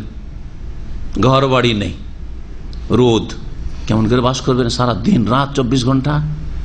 হ্যাঁ, ওখানে এমন নেই যে আজকাল সারা বিশ্ব থেকে হয়তো শরণার্থীদের জন্য চলে আসছে, টেন্ট চলে আসছে, তাঁবুর ব্যবস্থা চলে আসছে, তাও নেই। কোথেকে কি হবে বলছেন? আল্লাহ বলছেন যে মেঘমালা দিয়ে একবার তাঁবুর ব্যবস্থা করে দিলাম, ছায়া তাঁবুর মতো মেঘমালা। তাঁবুতে তো অত ঠান্ডা লাগে না, সূর্য পড়তে থাকলে ঠান্ডা লাগবে না, কিন্তু মেঘ যদি থাকে ঠান্ডা। ওয়াজালনা আলাইহিমুল গামাম, গামাম মানে হচ্ছে মেঘ। মেঘমালা দিয়ে তাদের উপর ছায়া করে দিলাম, তাদের শামিয়ানার মতো করে দিলেন আল্লাহ পাক রব্বুল আলামিন। ওয়া আনজালনা আলাইহিমুল মান্না ওয়াস সালওয়া, এখন বাকি থাকলো কি? বাসস্থানের ব্যবস্থা হয়ে গেছে, মেঘমালার তলে সারা দিন রাত বাস করব, বাড়ির ব্যবস্থা হয়ে গেছে, ঘরের ব্যবস্থা যেন হয়েই গেছে, তাই না? রোদ লাগছে না, আর পানির ব্যবস্থা হয়ে গেছে। এখন কি লাগবে? পেটে দানা লাগবে, খেতে হবে। আগে খাবার না, আগের পানি। দেখেন কোরআন কি বলছে, আগে কোনটার প্রয়োজন? পানির প্রয়োজন। যদি আপনাদের এখানে খাবার নাও দেওয়া হয়, পানির দরকার, ঠিক না? যেন ইনশাআল্লাহ আজকে পানির ব্যবস্থা হবে। জাযাহুমুল্লাহ খায়র, যারা পানি দিয়েছেন, আল্লাহ যেন বরকত দান করেন। ওয়াজালনা আলাইহিমুল গামাম, ওদের উপর ছায়া করে দিলাম মেঘমালা। ওয়া আনজালনা আলাইহিমুল মান্না ওয়াস সালওয়া, আর তাদের উপর নামিয়ে দিলাম খাদ্য স্বরূপ মান্নার হালুয়া আর সালওয়ার গোশত। মান্না এক রকমের হালুয়া, আকাশ থেকে রাত্রে আঠা আঠা হয়ে পড়ে থাকে। জি, আর সেটা হচ্ছে এক ধরনের হালুয়ার মতো মিষ্টি, যেমন আমরা হালুয়া বানিয়ে খাই। জি, তো সকালে উঠিয়ে খেতে থাকে। সালওয়া এক ধরনের পাখি, যে পাখিটাকে সালওয়ার ইংলিশে অনুবাদ লিখেছে কোয়েল পাখি। মুফাসসিরিনগণরা বলেছেন যে সেই পাখিটা কোয়েলের কাছাকাছি, ইউসবিহু সুমানা। কোয়েল পাখি, কোয়েল শব্দটি তো ইংলিশ, বাংলায় কি বলা হয় বলেন তো দেখি? আঞ্চলিক ভাষা আছে একটা আমাদের, আমরা ছোট কাল থেকে বলতাম, হ্যাঁ, বট্টহর বলতাম। উর্দুতে ওইটাকে বটের বলে। সালোয়ার তর্জমা করেছে উর্দুতে, উর্দু তর্জমা যারা পড়তে জানে বটের, ওই তো বট্টহর যেটাকে আমরা বলি। আর ধরে ধরে ছোট কালে খেয়েছি আমরা, বাড়ির পিছন দিকে বট্টহর ধরে খেতাম। তখন কোয়েল ফোয়েল বুঝতাম না, গ্রামের লোক, আমরা ওই বট্টহর জানতাম। জি, বৈশাখী করলে হবে না, শুধু বৈশাখী করে বাঙালির পরিচয় দিবেন তো কাল বৈশাখীর আজাব আসবে। ভালো করে শুনে রাখ, শুধু বৈশাখী বাঙালি যদি হন তো কাল বৈশাখীর আজাব, বুঝতে পারছেন তো? কাল বৈশাখী, হ্যাঁ, কাল বৈশাখীর আজাব আসবে। জি, এই জন্য কাল বৈশাখীর আজাব, আল্লাহর দিন ছেড়ে দিয়ে বৈশাখী পালন করা শুরু করছে, ওই জন্য কাল বৈশাখীর আজাব। আল্লাহ পাক রব্বুল আলামিন তারপরে বলছেন যে খাবার দাবার তাহলে ব্যবস্থা হয়ে গেল, কিন্তু কখন আল্লাহ ছিনিয়েছেন? চলতে থেকেছে আজীবন ধরে এই খাবার। আর একটা প্রশ্ন, মান্না সালওয়া তো আল্লাহ দিলেন, কিন্তু চলতে থেকেছে, চলতে থাকেনি, কখন আল্লাহ ছিনিয়ে নিলেন? এক তো তারা এই একই রকমের খাবার খেয়ে বিরক্তি বোধ করতে লাগলো, বলো লান্নাসবের আলা তামিন ওয়াহিদ, সূরা বাকারাতে রয়েছে, হে মুসা, ইয়া মুসা লান্নাসবের আলা তামিন ওয়াহিদ, একই রকমের খাবার আর ধৈর্য ধরতে পারি না। একটা ভালো কোম্পানিতে আজকে থেকে 10-12 বছর আগে যেতাম বক্তব্য করতে, তো ওখানে এত সুন্দর খাবার দেয়, এত সুন্দর খাবার দেয়। তো মাঝে মাঝে ওখানে একজন হাফেজ ছিলেন, নাম বলছি না, কোম্পানি নাও বলছি না, না হলে তো, কারণ নেগেটিভ আলোচনা করছি যেহেতু, সেই জন্য পজিটিভ বললে নাম বলে দিতাম, আমার তরিকা এটা। কারণ নেগেটিভ গিবত নাম যথাসাধ্য ধরি না আমি, আর পজিটিভ যদি প্রশংসা হয় তো নাম ধরতে কোনো অসুবিধা নেই। ওখানে ওই হাফেজ সাহেব বলছে খাবার নিয়ে আসতো, তো কখনো কখনো মাঝে মধ্যে খুব পিড়াপিড়ি করলে খেয়ে নিতাম, এত সুন্দর খাবার আপনাদের, তো বাড়ির চাইতে অনেক সময় ভালো খাবার। তো বলছে, আরে জানেন শেখ, এই খাবারকে আমাদের এখানকার কর্মচারীরা বলে যে এই খাবার তো আমাদের গরু বকরি তো খাবে না। এত সুন্দর খাবার নাকি বাংলাদেশে গরু বকরি তো খায় না ওদের। আউযুবিল্লাহ, আল্লাহর নিয়ামতের নাশুকরি। তো এইরকম করলে আল্লাহ নিয়ামত ছিনিয়ে নেন। তো ওই বনি ইসরাইল ওই রকম মান্না সালওয়ার এই ফিরি ফিরি নিয়ামত, সারা রাত ঘুমাও আর দিনে বসে থাকো, সকাল সকাল পাখি পড়ে গেছে আকাশ থেকে আর হালুয়া পড়ে গেছে, খাও দাও। না, এইসব গরু ছাগলের খাবার খাওয়া যাবে না, নাজবির আল্লাহ। তো ওরাও এইরকমই বলেছিল যে গরু ছাগলের খাবারই এগুলো সব দিন খাওয়া যায়। আমরা কি খাই? মিমবাকলিহা ওয়া কিসাইহা ওয়া ফুমিহা ওয়া আদাসিহা ওয়া বাসালিহা, এই রকমারি খাবার চাই, রকমারি খাবার চাই, বহু রকমের। তখন আল্লাহ বলে, এ বেতুম মিসরান ফাইন্না লাকুম আসাল, যাও শহরে যাও আর চাষাবাদ করো, খাটো, খাও। জি, যা চাইছো তাই পাবে। জমিনে আমি ক্ষমতা রেখেছি, উর্বর শক্তি রেখেছি, যা বীজ বপন করবে তাই পাবে। পেঁয়াজ চাও পেঁয়াজ, রসুন, আর তারপরে তোমরা তরমুজ চাও, কাকড়ি চাও, যা চাও সব পাবে। আর তফসিরকাররা আলো বলেছেন যে ওরা অপচয় করা শুরু করেছিল, লাগবে এতটুকু এতটুকু ধরে রেখে দিল, ফ্রির খাবার, আর খেয়ে শেষ করতে পারে না। আল্লাহ বলছে দিনে দিনে খেয়ে শেষ করতে, পরের দিন সকালে তাজা তাজা দিব, খবরদার তার পরের দিন যেন কারো ঘরে না থাকে, ওরা রেখে দেয় জমা করে, বেশি করে নিয়ে নেই, লোভ সামলাতে পারে না, আর তারপরে রেখে দেয়, পরের দিন পচে সরে নষ্ট হয়। আল্লাহ নারাজ হয়ে পচাবি তো ওদের মান্না সালোয়া কেড়ে নিব। আল্লাহর নিয়ামতের শুকরিয়া আদায় করতে হবে, আল্লাহর নিয়ামতে অপচয় করলে আল্লাহ ছিনিয়ে নেবেন। এইরকমই যারা আজকাল খাবার দাবার বেশি করে রান্না করে আর খাওয়া দাওয়া করে মেহমানের জন্য অনেক কিছু করলো, আইটেম করলো, আমাদের বাঙালি ট্রেডিশনে 8 থেকে 10-12 রকমের আইটেম করলো, আর খাওয়া দাওয়া হয়ে অনেক বেঁচে গেল। এখন ছেলেমেয়েরা এত ভদ্রলোক হয়েছে যে বাসি পরের দিন খাবে না, কি করে? ফেলে দেয়। আল্লাহ নিয়ামত ছিনিয়ে নেবেন। এটা হচ্ছে বাঙালি রোগ। আর আরবিদের রোগ তো জানাই আছে মনে হয়, যদি খাই অনফোর্থ মুরগি তো কিনবে গোটা একটা, না হয় হাফ কিনবে কমপক্ষে, আর তার সাথে আরো কয়েকটা আইটেম কিনবে, একটু একটু করে একটু নিচে নিচে খেলো, তারপরে ফেলে দিয়ে চলে গেল। আল্লাহ নিয়ামত কি রাখবেন না মান্না সাল্লার মতো কেড়ে নেবেন? কেড়ে নেবেন। ভালো করে শুনে রাখেন, ভালো করে শুনে। আল্লাহ পাক রব্বুল আলামিন তারপরে বলছেন, কুলু মিন তাইয়্যিবাতি মা রাযাকনাকুম, তোমরা ওই সব পাক পবিত্র থেকে খাও যা তোমাদেরকে উপজীবিকা হিসাবে দান করেছি। এই যে রিজিক মান্না সালোয়া দিয়েছি, খাও দাও। ওমা যালামুনা, যালামু, তারা আমার উপর অত্যাচার, মানে আমার ক্ষতি করেনি, তারা আমার ক্ষতি করেনি, আল্লাহর ক্ষতি করতে পারে না। ওয়ালাকিন কানু আনফুসাহুম ইয়াজলিমুন, বরং তারা নিজেদের উপরেই কি করেছে? জুলম, অত্যাচার করেছে, নিজেদেরই ক্ষতি করেছে, নিজেদেরই ক্ষতি করেছে। আল্লাহর নিয়ামত আল্লাহ ছিনিয়ে নিয়েছেন, এখন কষ্ট করে খেতে হচ্ছে। ওয়াইদ কিলা লাহুম উসকুনু হাযিহিল কারিয়া ওয়া কুলু মিনহা হাইসু শি'তুম ওয়া কুলু হিত্তাহ, যখন তাদেরকে বলা হইল যে এই জনপদে তোমরা বসবাস করো, এই শহরে এই জনপদে বসবাস করো। এই জনপদ কি ছিল? এটা ছিল প্যালেস্টাইন। ঘটনা তাইলে একটু বলতে হয়। মূসা আলাইহিস সালাম এবং হারুন আলাইহিস সালাম দুইজনের ইন্তেকাল হয়ে গেল তিহের ময়দানে। ওখানে 40 বছর ওখানে ছিলেন তারা, ওখানে ইন্তেকাল হয়ে গেল। আল্লাহ পাক রব্বুল আলামিন খলিফা বানালেন মূসা আলাইহিস সালামের ইউসা বিন নুনকে। ইউসা বিন নুন, ইউসা বিন মূসা আলাইহিস সালামের যে সঙ্গী ছিলেন, ওই যে খেজরের সাথে দেখা করার জন্য যখন গেলেন তখন সঙ্গী কে ছিল? ওয়াইজ কালা মূসা লি ফাতাহ, তার খাদেম, তার যুবকের কথা যে বলা হয়েছে, তার নাম ছিল ইউসা বিন নুন, নুনের পুত্র ইউসা। ইউসা আলাইহিস সালাম তিনি খলিফা হইলেন, স্থলাভিষিক্ত হইলেন।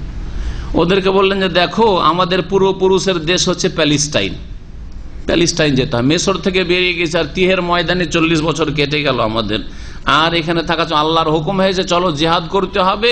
এক জালেম জাতি দখল করে রেখেছে ফিলিস্তিন, সেখান থেকে স্বাধীন করতে হবে জিহাদ করে, এবং সেখানে যেতে হবে। যেতে রাজি হলো না। আর তারপরে যখন লড়াই করলো না, লম্বা ঘটনা, ওইসব সূরা বাকারাতে ইনশাআল্লাহ তাআলা আসবে। আল্লাহ পাক রব্বুল আলামিন তারপরে তাদেরকে যেতে বললেন, যাওয়ার ব্যবস্থা আল্লাহ পাক করে দিলেন। শেষ পর্যন্ত যখন তারা গেল তখন তাদেরকে হুকুম দেওয়া হইল যে সিজদায় অবনত হয়ে তোমরা ঢুকবে, মানে তোমাদের শারীরিক অবস্থাটা হবে যে তোমরা আল্লাহর শুকরিয়া আদায় করে তোমাদের পূর্বপুরুষের দেশে ঢুকছো, সিজদায় অবনত হয়ে মাথা ঝুঁকিয়ে। আর কথাই আল্লাহ পাকের কাছে তোমরা দোয়া করবে হিত্তাতুন বলে, মানে আল্লাহ আমাদের গুনাহ মাফ করে দাও।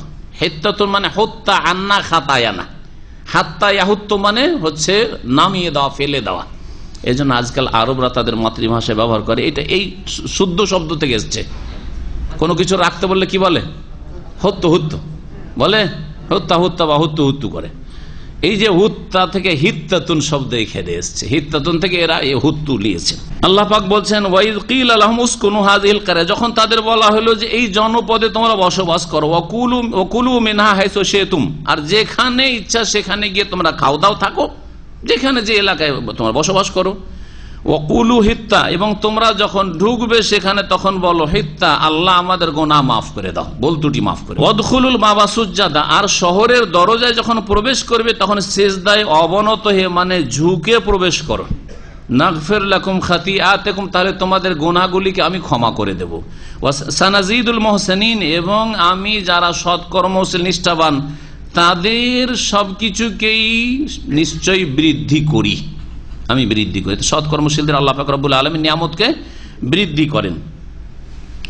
এই ইহুদি জাতি করলো কি, ফাবাদদালাল্লাযিনা যালামু মিনহুম কাওলান গায়রাল্লাযী কিলা লাহুম, আল্লাহ যেভাবে ঢুকতে বললো ওইভাবেও ঢুকলো না, আর যেই বাক্যটি বলতে বললো সেটাও বললো না। আল্লাহ বলছে ফাবাদদালাল্লাযিনা যালামু মিনহুম, তাদের মধ্যে যারা জুলম অত্যাচার করেছিল মানে পাপিষ্ট ছিল, তারা বদলে দিল কাউলান এমন একটি কথাকে, গায়রাল্লাযী কিলা লাহুম, যা তাদেরকে বলা হয়েছিল সেই কথা ভিন্ন। মানে তাদেরকে বলা হয়েছিল হিত্তাতুন বলো, তারা হিত্তাতুন না বলে বিকৃত করে হিনতাতুন বলেছিল। হিত্তাতুন বললে আল্লাহর কাছে ক্ষমা চাওয়া হইতো, আর হিনতাতুন ওয়াসার কথা, কিন্তু তাদের বদমাইশির কারণে এই কথাটি বেরোচ্ছে। হিনতাতুন মানে হচ্ছে গম, হিনতাতুন হিনতাতুন মানে গম গম, ঠাট্টা করা। আল্লাহ এমন একটা কথা বলতে বলছেন যার উদ্দেশ্য রয়েছে, যার সার রয়েছে, যে আমি আল্লাহর কাছে কি চাইছি, ক্ষমা চাইছি, কিন্তু তারা হিনতাতুন হিনতাতুন করলো। তাহলে এইরকম কিছুকে বিকৃতি ঘটানো এটা গুনার কাজ। আর তার সাথে সাথে তারা কি করলো, ওদেরকে বলা হয়েছিল যে তোমরা সিজদায় অবনত হয়ে ঢুকো, কিন্তু তারা সিজদায় অবনত হয়ে ঢুকেনি, তারা মাথাকে এইদিকে পিছনে করে আর পাছার ঘরে ঢুকেছিল, পাছা ঘষতে ঘষতে ঢুকেছিল। সেজদা করতে করলে নিতম্বকে উঠিয়ে সেজদা করতে হবে, মাথা ঝুঁকাইতে হবে, কিন্তু মাথা না ঝুঁকিয়ে আগে পায়ের দিক আর পাছার দিক, তারপরে মাথা। বিয়াদবি, এক কথায় তাদের আল্লাহর নাফরমানি করার উদ্দেশ্য ছিল। এত বদ প্রকৃতির জাতি এবং ইসরায়েল ইহুদি, যে এদের উদ্দেশ্যই ছিল সবসময় আল্লাহ পাকের নাফরমানি করা, অথচ কোনো সার্থক না তাদের জন্য যে মাথাটা পেছন দিয়ে করে পা আগে ঢুকালে লাভ হবে। হ্যাঁ, আরে কোনো জায়গায় যদি শিরক কুফরি হয় সেটা আলাদা কথা, এক জায়গাতে শিরক হচ্ছে, সেখানে যদি মাথাটা ঝুঁকিয়ে ঢুকেন তাহলে আপনার অনেক সময় প্রণাম করা হয়ে যাচ্ছে, হ্যাঁ, মুশরিকদের উপাস্যকে। সেই জন্য যদি আপনি সিনাটাকে মজবুত করে ঢুকতে হয় সেখানে, তো মাথাটাই পেছন দিকে ঢুকেন, হ্যাঁ, সেটা আলাদা কথা। আপনার সৎ নিয়ত সেখানে আছে যে আমি শিরক কুফরির সামনে শিরনত করতে চাই না, কিন্তু তা তো না, তাদের বদমাইশি। আল্লাহ পাক রব্বুল আলামিন বলছেন যে ফারসালনা আলাইহি রিজজাম মিনাস সামা, যখন এইরকম বদমাইশি করলো তখন তাদের ওপর আকাশ থেকে আমি মহামারী পাঠিয়ে দিলাম। প্লেগ শুরু হয়ে গেল, মহামারী। জি, মহামারী কাকে বলে? এমন রোগ যাতে মানুষ শত শত একসাথে মারা যায়, হাজার হাজার মারা যায়। সেটা আপনার বসন্তের আকারে হইতে পারে, তারপরে আগের যুগে কলেরার আকারে হইতে পারে। মহামারী চলে আল্লাহ পাকের পক্ষ থেকে, বেমা কানু ইয়াজলিমুন, তাদের জুলম অত্যাচারের কারণে। আল্লাহ পাক রব্বুল আলামিন তারপরে আরেকটি ঘটনা বনি ইসরাইলদের বর্ণনা করছেন, একটি জনপদের। এরা বসবাস করত লোহিত সাগরের সৈকতে, লোহিত সাগরের তীরে বসবাস করত। যেই জনপদটির বা যেই শহরটি বা গ্রামটির নাম ছিল অধিকাংশ তাফসীরকারদের নিকটে আইলা নামক শহর। ওখানকার লোকদেরকে আল্লাহ পরীক্ষা করলেন, এইসব বনি ইসরায়েলদেরকে, দাউদ আলাইহিস সালামের জাতি ছিল এরা।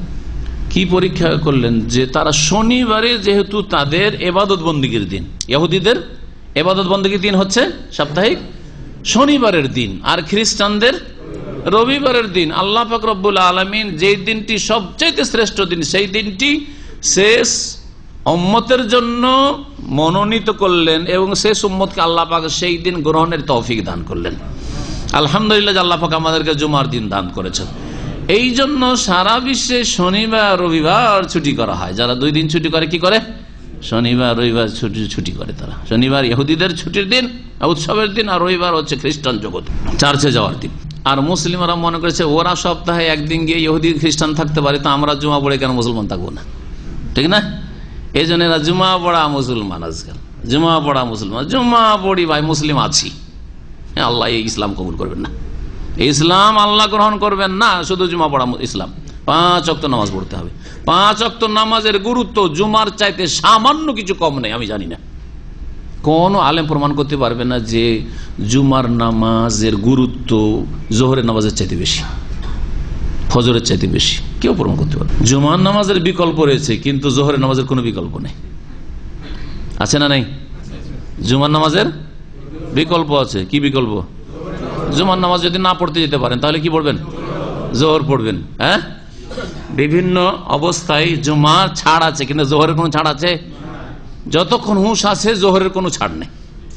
তাহলে জোহর আসরের বেশি গুরুত্ব হইল কি হইল না? জি হ্যাঁ। তো মুসলিমকে বোঝা উচিত যে আমাকে জুমার চাইতে বেশি গুরুত্ব দিয়ে ফজর নামাজ পড়তে হবে। আর জুমার চাইতে বেশি গুরুত্ব না, জুমার সমান গুরুত্ব দিয়ে যদি ফজর নামাজ পড়ে, তো এক ইহুদির মন্তব্য একবার পড়েছিলাম, রেফারেন্স এখন মনে নাই, যে ইহুদি তারা একটা বড় তাদের কনফারেন্সে এই ঘোষণা করেছে যে মুসলিমরা অতক্ষণ পর্যন্ত আমাদেরকে হারাতে পারবে না যতক্ষণ পর্যন্ত তাদের ফজরে জুমাতে যতটা সংখ্যা হয় ততটা সংখ্যা হাজির না হবে। বুঝতে পেরেছেন?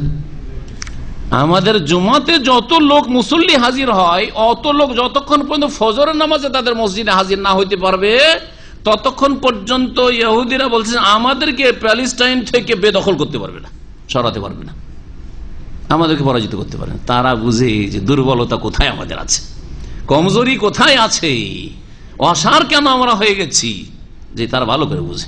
এটা আমাদেরকে ভালো করে বুঝতে হবে। আল্লাহ পাক যেন তৌফিক দান করে। ঘটনা এই যে শনিবারের দিন তাদের ইবাদতের দিন আল্লাহ পরীক্ষা ফেলে যে শনিবারে তাদের মাছ ধরা নিষেধ করে দিলেন, মাছ শিকার করতে পারবে না, নিষেধ। আর আল্লাহ পাক আর এক পরীক্ষা ফেলে দিলেন, বড় পরীক্ষা, যে শনিবারের দিন তাদের মাছগুলি সাগরের কিনারায় একেবারে ভাসমান অবস্থায় চলে আসে, ঝাঁকে ঝাঁকে মাছ আর মাছ, মাছ আর মাছ, লোভ সামলাইতে পারে না। মাছ যারা শিকার করার নিশা রাখে তাদেরকে জিজ্ঞেস করেন যে লোভ সামলানো কত, সারা রাত জেগে মাছ ধরে, ফজর নামাজ পড়ে না। পরীক্ষা আল্লাহ ফেলে দিলেন যে মাছ দেখতে পাই শনিবারে, আর বাকি 6 দিনে মাছ মোটেই দেখতে পাই না। মাছের লোভ সামলাতে পারলো না, কি করা যায়? আল্লাহ নিষেধ করতে, মাছ শনিবারে ধরতে পারবে না, শনিবারে মাছ ধরা যাবে না। তো কি করতে হবে তাহলে? তখন তাদের একটা দল হিল্লা করলো। আমাদের দেশের লোকের আবার হিল্লা করতে অভ্যাস, হিল্লা করে বউ হালাল করে, ঠিক না? হিল্লা করে ওই সাদকার জাকাত হালাল করে মাদ্রাসার জন্য। এটা খুব গরিব বাচ্চাকে দিয়ে দেয় যে তুই নে আর নিয়ে আমাকে দিয়ে দে, মাদ্রাসার সেক্রেটারি সভাপতি বলে হিল্লা, হারাম হিল্লা। এইসব হিল্লা কোথায়? ফতুয়া যদি আপনাদের ওইটাই থাকে যে মাদ্রাসায় জাকাত চলবে না, তো হিল্লা করিয়েন না, চলবে না। মাদ্রাসা নিজের পয়সা দিয়ে চালান, অন্য পয়সা দিয়ে চালান। আর না হলে ফতুয়া যদি আসল কোরআন হাদিস মোতাবেক থাকে যে জাকাতের খাতের মধ্যে আছে, তাহলে সেটা আলাদা কথা। কিন্তু এইসব হিল্লাই যাবেন না, হিল্লা করা হচ্ছে ইহুদিদের কাজ। এই হিল্লা করেছিল এরা। কি হিল্লা করেছিল? সাগরের পাশে কিনারায় মাছগুলি আসে শনিবারে, বললো যে ঠিক আছে মাছ ধরবো না, আমরা শনিবারের দিন একটা গর্ত খনন করে রেখে দিই, আর যখন গর্তে ঢুকে পড়ে, বেশি করে গর্ত করে রেখে দেয়, আর ওই গর্তে যখন মাছগুলি ঢুকে পড়ে তখন বাঁধ দিয়ে দেয়, ঘিরে দেয়, আজকে ঘেরা থাক, শনিবারে মাছ মারবো না, মাছ ধরবো না। রবিবার হইতে মাছ ধরে নিল, রবিবার হইতে কি করলো? মাছ ধরল। আল্লাহ হুকুম করেছেন, আল্লাহ যে তোমরা শনিবারে মাছ ধরি, আমরা শনিবারে মাছ ধরলাম না, রবিবারে ধরলাম। বুঝা গেছে? আমাদের পুকুরে গর্তে মাছকে টেনে নিয়ে চলে এসেছি শনিবার, ব্যাস। যে হ্যাঁ, যে হিল্লা করলো, আল্লাহ হিল্লা বরদাস্ত করলেন, আল্লাহ ধ্বংস করলেন। এই জাতিকে বানর বানি 3 ভাগে বিভক্ত হয়েছিল এই জাতি। একদল মাছ ওই হিল্লা করে মাছ ধরা শুরু করলো, শনিবারে বাঁধ দিয়ে রেখে দিল গর্ত খনন করে, আর রবিবার থেকে মাছ ধরা শুরু করলো। আর একদল বলছে যে না, এই কাজ করা যাবে না, আমরা করব না। আর প্রথম তারা নিষেধ করলো, কিন্তু দেখলো যে এরা মানা শুনবে না, আমাদের কথা শুনবে না। তখন বললো যে যাও, আদা খাবে, স্বাদ পাবে, আর কিছু বলবো না তোমাদের। ওরা নীরব হয়ে গেল। দ্বিতীয় দল। তৃতীয় দল ওরা বলছে না, আমরা চুপ থাকবো না, যতদিন পর্যন্ত আল্লাহ আমাদেরকে হায়াতে রেখেছেন এই অন্যায় কাজে বাধা দিব, কারণ আল্লাহর আযাব এদের কারণে আসবে, আর আল্লাহর আযাব আসলে আমরাও বাঁচতে পারবো না। যখন আযাব আসে তখন সৎ অসৎ সবার ঘরে আযাব আসে, ঠিক কিনা? বন্যা আর কাল বৈশাখী আসলে ওই নামাজি আর আল্লাহ ভীরুর ঘরে ঘরে ক্ষয়ক্ষতি হবে না? হ্যাঁ, অবশ্যই ক্ষয়ক্ষতি হবে, তার ফসল ক্ষয়ক্ষতি হবে না? সবারই ক্ষতি হবে। যখন পাপ বেড়ে যায়, পাপই বেড়ে যায়, তখন সৎ অসৎ সকলকে আল্লাহ ধ্বংস করেন। এই ভয়ে আর এই দায়িত্ব নিয়ে আল্লাহর কাছে জবাব দিতে পারো কিয়ামতের দিন। আল্লাহ জিজ্ঞেস করেন যে তোমরা চুপ কেন, বোবা শয়তান কেন হয়ে গেছিলে? না, আমরা বোবা হব না, আমরা বলতেই থাকবো, এদেরকে নিষেধ করতে বুঝাইতেই থাকবো। আর হতে পারে যে বুঝাইতে বুঝাইতে বুঝাইতে বুঝাইতে ধীরে ধীরে হেদায়েত হবে, এরা সতর্ক হয়ে যাবে। এটাও হইতে পারে। দুইটি উদ্দেশ্য, একটা হচ্ছে মাযেরাত রব্বিকুম, আল্লাহর কাছে ওজর পেশ করে আল্লাহ গো এদেরকে মানা করেছিলাম, নিষেধ করে শুনেনি এরা, আমরা কোন রকমের আসামি তোমার কাছে নই, এদেরকে নিষেধ করেছিলাম। আর ওয়াল্লাহ আল্লাহ ইয়াত্তাকুন, হতে পারে যে এরা আল্লাহকে ভয় করে একদিন ফিরে আসবে পাপ থেকে, অন্যায় থেকে। এখন তো ঘটনা হয়ে গেল, শুধু তরজমা শুনে আল্লাহ বলছে ওয়াসআলহুম আনিল কারিয়া, হে নবী এই ইহুদিদেরকে জিজ্ঞেস করো। মদিনায় ইহুদিরা বসবাস করতো, 3টা গোত্র, তারা ঈমান নিয়ে আসতে চায় না। নবী বললেন যে ঠিক আছে, তারা ঈমান নিয়ে আসবে না যে তুমি নবী, ওদেরকে জিজ্ঞেস করো। ওরা তো তাদের পূর্বপুরুষদের ঘটনা জানে, ওদের পূর্বপুরুষদেরকে বানর বানানো হয়েছিল, আর তারা এক সমুদ্রের কিনারায় তীরে বসবাস করত। তো ওদের ঘটনা তুমি বলছো, তো তুমি কোথা থেকে জানলে? ইহুদিরা ঠিকই জানে, কারণ তাদের পূর্বপুরুষদের ঘটনা। আর নবী তো জানেন, নবী তো মক্কার লোক, আর নবী মুহাম্মদ সাল্লাল্লাহু আলাইহি ওয়াসাল্লাম বয়ান করছে, তার মানে তার কাছে ওহী আসছে, ওহী আসছে মানে তিনি নবী, তো তার প্রতি ঈমান নিয়ে আসো। এই হচ্ছে উদ্দেশ্য, এই ঘটনা বর্ণনা করা, কিচ্ছা বয়ান করার উদ্দেশ্য নয় কোরআনে কারীমের। আল্লাহ তাই বলছেন ওয়াসআলহুম আনিল কারিয়া, হে নবী এই ইহুদিগুলিকে জিজ্ঞেস করো, এই মদিনার ইহুদিদেরকে, আনিল কারিয়া ওই জনপদ সম্পর্কে, আল্লাতী কানাত হাযিরাতাল বাহরে, যা সমুদ্র সৈকতে অবস্থিত ছিল। হাযিরাতাল বাহর মানে আলা শাতিল বাহর, এখানে শাতি বলছে, সমুদ্র কিনারাকে কি বলছে? শাতি। হাইয়ু শাতি বলছে না, যে এই শাতি, ওই শাতি হচ্ছে হাযিরাতুল বাহর, সমুদ্রের তীরে অবস্থিত ছিল যে জনপদ। ইজ ইয়াদুনা ফিস সাবত, যখন তারা সীমা লঙ্ঘন করা শুরু করেছিল, ফিস সাবত শনিবারের দিনে, ইজ তাতিহিম হিতানুহুম ইয়াওমা সাবতিহিম শুরআন, যখন তাদের মাছগুলি তাদের শনিবারের দিনে ভাসমান অবস্থায় প্রকাশ্যে আসত। শুরআন মানে বারিজান জাহিরান, ভাসমান হয়ে ভেসে আসতো মাছ, মাছটি দেখা যাচ্ছে উপরে। আর যেদিন তাদের শনিবার হইতো না, সেদিন তাদের কাছে কোনো মাছ আসতো না। হিতান হুতের বহু বচন।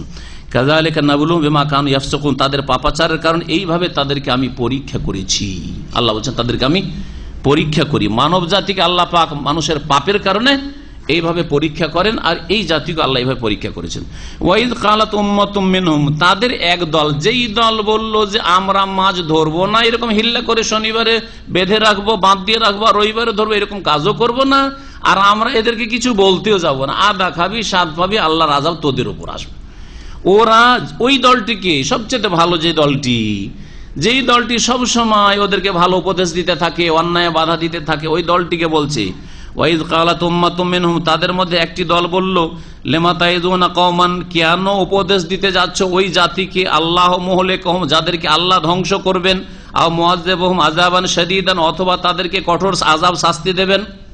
আদা খাবে স্বাদ, আল্লাহ হয় ধ্বংসই করে দিবেন, আর না হলে কঠোর শাস্তি দিয়ে আল্লাহ শিখাবেন। ওদেরকে আবার ওয়াজ করার দরকারটা কি? ওদেরকে আবার বুঝাবার প্রয়োজনটা বা কি? কারাকে বলল?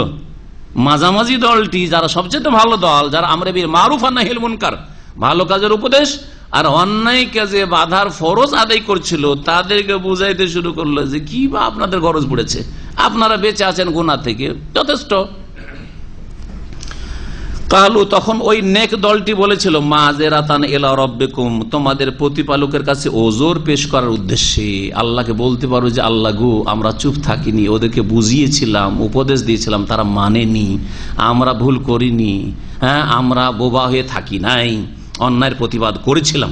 অন্যায়ের প্রতিবাদের 3টি স্তর রয়েছে, বল প্রয়োগ করে, সেটা শাসকের অধীনস্থদের ক্ষেত্রে, হ্যাঁ অভিভাবকের নিজের ছেলে মেয়ে স্ত্রীদের ক্ষেত্রে, আর দ্বিতীয় পর্যায়ে হচ্ছে কথার দ্বারা উপদেশ দিই, আর তৃতীয় হচ্ছে যদি সেটাও না করতে পারেন, অন্তর থেকে ঘৃণা করে প্রতিবাদ করা, আর পাপের মজলিস বরখাস্ত করা, সেখান থেকে কেটে পড়া। এমন নয় যে অন্তরে ঘৃণা করেন, আবার ওদের সাথে আত্মীয়তা, ওদের সাথে বন্ধুত্ব, ওদের সাথে বসে গল্প করছেন না।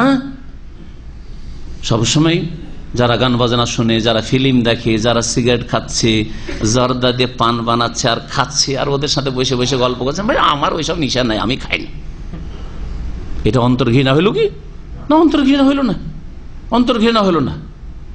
যেমন একটা লোক মদ খাচ্ছে, মদের মজলিসে বসে থাকবেন না যদি মদকে ঘৃণা করে। ওই রকমই একটা লোক ফিল্ম দেখছে আপনার রুমে, আর ফিল্মের সামনে আমি তো টিভি কিনে ও কিনে নিয়ে যার দেখছে, করবোটা কি, একই রুমে তো থাকি, চলবে না? অন্তরের ঘৃণা হচ্ছে যে আপনি অন্যদিকে মুখ করে নেবেন, অন্যদিকে মুখ রাখবেন, আর না হইলে যদি রুম চেঞ্জ করতে পারেন চেঞ্জ করবেন, স্বেচ্ছায় পাপীদের সাথে থাকবেন না আপনি। তো বলছেন যে রবের কাছে ওজর পেশ করতে পারবো আল্লাহম ইয়াত্তাকুন, আর যাতে করে তারা আল্লাহকে ভয় করে সংযত হয়, সাবধান হয়ে যায়, হতে পারে সাবধান হয়ে যাবে তারা। ফালাম্মা নাসু মা যাক্কিরু বিহি, আল্লাহ বলছেন যখন তাদেরকে যে উপদেশ দেওয়া হয়েছিল তা তারা ভুলে গেল, উপেক্ষা করলো, মানলই না নসিহত। আনজাইনাল্লাযিনা ইয়ানহাউনা আনিস সু, যারা মন্দ কাজে বাধা দিত তাদেরকে আমি মুক্তি দান করলাম। ওয়া আখাযনাল্লাযিনা যালামু, আর জালেমদেরকে পাকড়াও করলাম বিআযাবিন বাইসিন, কঠিন শাস্তি দ্বারা, বিমা কানু ইয়াফসুকুন, তাদের পাপাচারের কারণে। ফালাম্মা আতাউ আম্মা নুহু আনহু, যখন তারা তাদেরকে যে নিষেধ করা হয়েছিল যে শনিবারে মাছ ধরিও না, সেই ক্ষেত্রে তারা সীমা লঙ্ঘন করলো, আতাউ সীমা লঙ্ঘন করলো, কুলনা লাহুম, তখন আমি তাদের সম্পর্কে বললাম, আল্লাহ পাকের সৃষ্টিগত হুকুম কি, কুনু কিরাদাতান খাসিন, কুনুর এক বচন হচ্ছে কি, কুন। আল্লাহ যখন কোনো কিছু সৃষ্টি করতে চান তখন কি বলেন, কুন, হয়ে যাও। কুন মানে হয়ে যাও। এইখানে ওই মানুষগুলিকে যারা ওই শনিবারের দিনের হিল্লা করে মাছ ঘেরে রেখে দিল আর রবিবারে মাছ ধরবে, এইরকম কাজ করে তাদের সম্পর্কে আল্লাহ সৃষ্টিগত হুকুম করলেন, কুনু কিরাদাতান খাসিন, তোমরা লাঞ্ছিত বানরে পরিণত হয়ে যাও, লাঞ্ছিত বানরে পরিণত হয়ে যাও। এরা 3 দিন ধরে নারী পুরুষ সকলে বানর হয়েছিল, আর চোখ দিয়ে তাফসীরকার রেখেছে ঝরঝর করে পানি বইতো, মানে তাদের সেন্স আছে যে আমরা মানুষ ছিলাম, আল্লাহ আমাদের পাপের কারণে আমাদেরকে বানর বানিয়েছেন। সব সময় কান্না করতে থাকতো, আর তারপর 3 দিন পরে এই জাতিকে আল্লাহ ধ্বংস করে দিয়েছেন। হ্যাঁ, কোন জাতি, যেই জাতিকে আল্লাহ বিকৃত করেছেন, শুকুরে অথবা কুকুরে অথবা বানরে পরিণত করে, সেই জাতিকে আল্লাহ কখনো বাঁচিয়ে রাখেনি, তাদের থেকে কোনো প্রজন্ম জন্মায়নি।